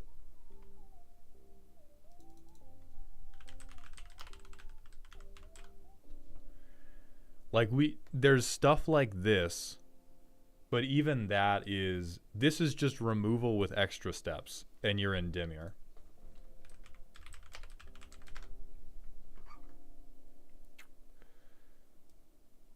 Yeah, like Asinine Antics. Hey, we can turn everything into a 1/1, and then we can goad it, which is just like A plus B plus C is the same thing as playing Toxic Deluge once.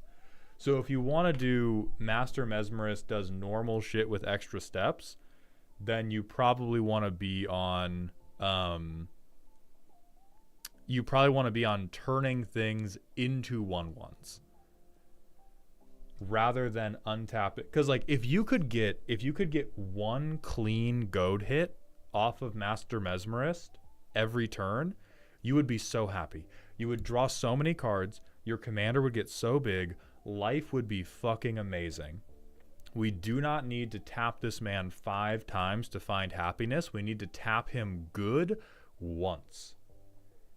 So what I'm going to suggest is you cut all the shit that is making people scared of you for no reason. And that is like Ethereum Sculptor, Dark fucking Ritual, Crystalline Crawler, Campfire. Well, no, Campfire is just bad. Metal Worker, Lotus Petal,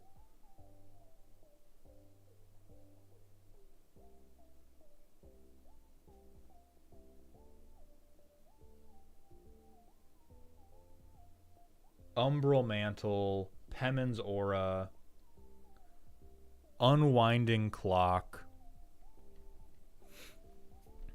and I would just put in some interaction that's going to turn stuff into 1/1s, and you need some creatures that matter. We have so many creatures that just straight up don't matter. Eventually you're going to get to a 1v1, and this person is just going to beat your ass. If you want to stay on artifacts, you can keep like Steel Overseer and put in big artifact creatures. Also Manifold Key. Holy shit. But you could definitely do Dimir, It's Cold Outside. You could do Dimir, hey, I promise it looks smaller than it normally is. And all you do is...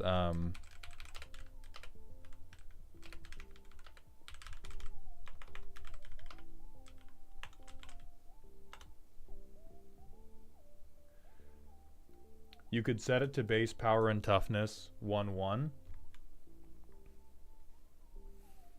Boom. Behind the Mask. Cantrip, Skulk It, great.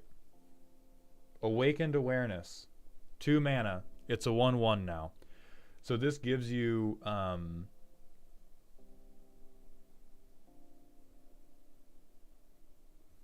this is not the right Scryfall syntax because it's not catching Asinine Antics. So there's more stuff you would have to find. But this is the type of stuff. You make things 1/1s, you goad them so that they swing, and that gives you card draw, gives you counters, and then you get a big master, and then he beats you to death. Whereas right now, this is just like you Beyblade master for no meaningful payoff.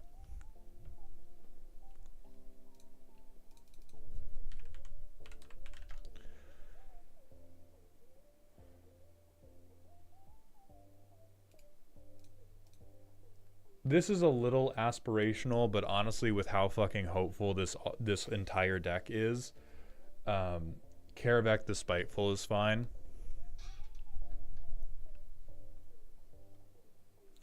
Or if you did things that, like, there's a lot of cantrips. I'll tell you what would be funny is there's a lot of power reduction cantrips.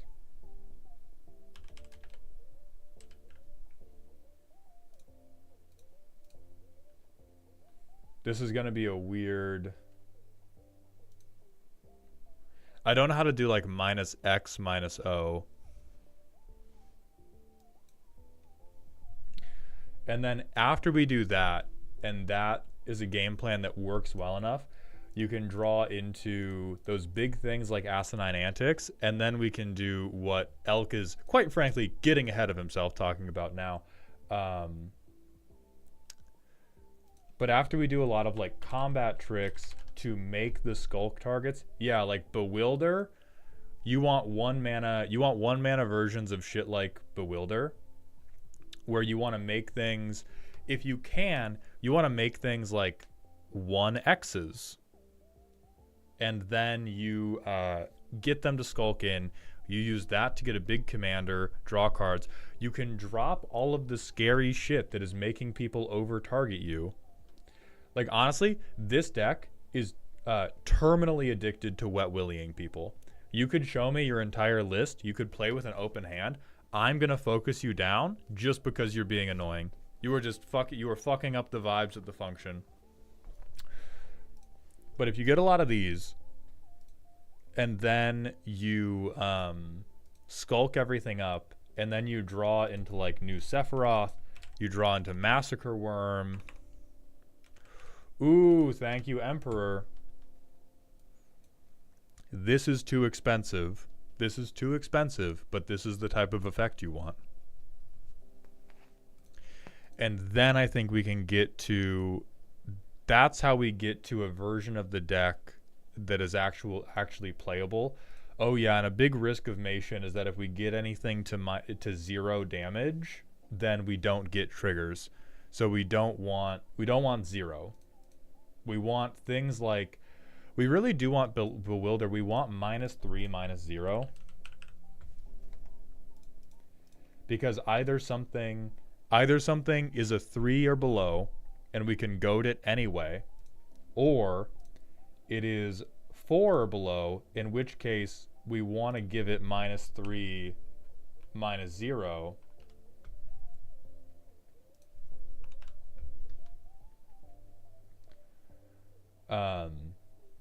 Like Agony Warp. Hear me out. Hear me out, bro. What if instead of tapping the commander 8 times to do nothing except get punched on their turn, you made something weaker to skulk it, and you removed the butt of the thing somebody was going to block with? Yeah, you want all of this shit yesterday. And then we could play some cards, that were like good. Like Vedalken Humiliator.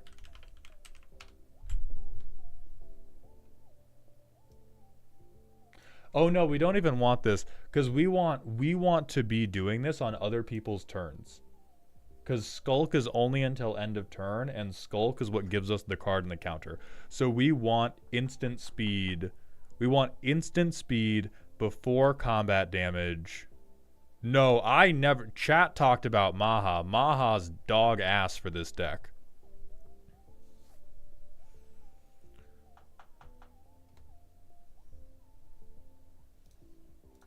So we want to goad something on someone else's turn, and then fuck up other things' toughness so that it gets to connect quickly.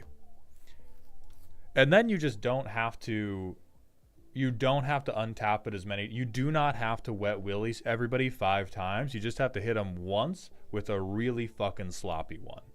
You'll have a better time. People will stop overreacting to what you're doing, and you can replace all of these unnecessarily terrifying cards with things like Massacre Worm that are scary, but rightly so. And you'll just have a way better time.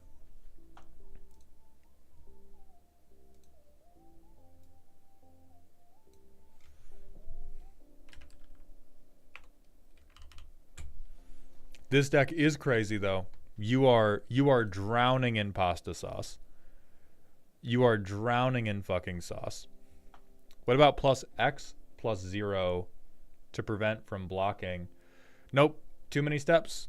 Too many steps. Because plus X plus 0 to prevent blocking means that you're talking about spending. It's fine to spend 1 card to replace itself. But if you're doing plus X plus 0, if somebody's playing big creatures to begin with, you don't get to goad them. Because you only have... Oh, you could plus S plus 0 the master, actually. Okay, I'm back on. Hold on. I'm back on. I'm not on it as blocking prevention. I am not that on it as blocking prevention, but you can also use it with the master to trick goad something that people didn't think would be goadable. So yes, I will say the minuses and the pluses. You just want to be like moving around powers. You want to be moving around powers to consistently goad 1 time a turn. And use that to draw cards, make him bigger. But then you need a backup plan. Like, the way you win the game has to be disconnected from this. This has to be like a card draw engine to get life totals nice and low. And then you have to win a different way. Whether that's a big-ass creature, whether you, like, try to land drop ramp into big Torment of Hailfire, whatever. You have to do something that isn't tapping the master to win the game, because this is a little bit hopeless. Not totally, but a little bit. The way it is designed, me tapping a million times... Right, but somebody's going to shoot him, bro. In the hyperbolic time chamber, manifold key, make my commander unblockable, sure. In the real world, they're just going to put a bullet in this guy's chest.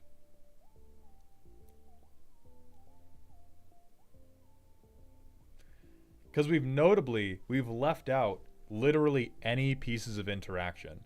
People get to combo off in our faces. People get to beat us to death openly because we can't remove anything ever. So if you want to put way more counter spells, sure. We have 1, 2, 3. I'll call it 2.5. 3, because I'm calling this half a counter spell. So we have 6 cards that are relevant to protecting our commander, which over the course of a game is not very many unless we're getting this card draw very regularly, which so far we are not. So this is fine as one option. You definitely need more. Or people will just shoot the key, and then he's not unblockable anymore.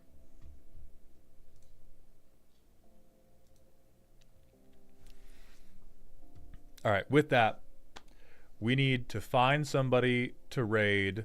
Schluff, thank you very much for the submission. All those 5 let me get through. That is mostly fine. I am telling you, if your play group lets you get this guy big enough for that to be relevant, that is great. I am telling you personally, at every table I've played at, nobody's letting this guy get past 6 or 7 power. Just flat out. Even if you have one piece of interaction, not going to be enough. So you have enough to do the like commander unblockability thing sometimes. You definitely need a backup plan. He cannot be the only avenue. Because by the time you get into the 1v1, you can't grow him anymore. Unless you're willing to get yourself beat up for it. And I doubt you're going to have the life to spare for that. If you had a way to rebuild this guy in the late game, I would feel more confident about it. But when you get to the late game, if he gets shot once, he's never getting strong again. He's only coming back as the 3-3. So the raid message is going to be Indestructible Justin.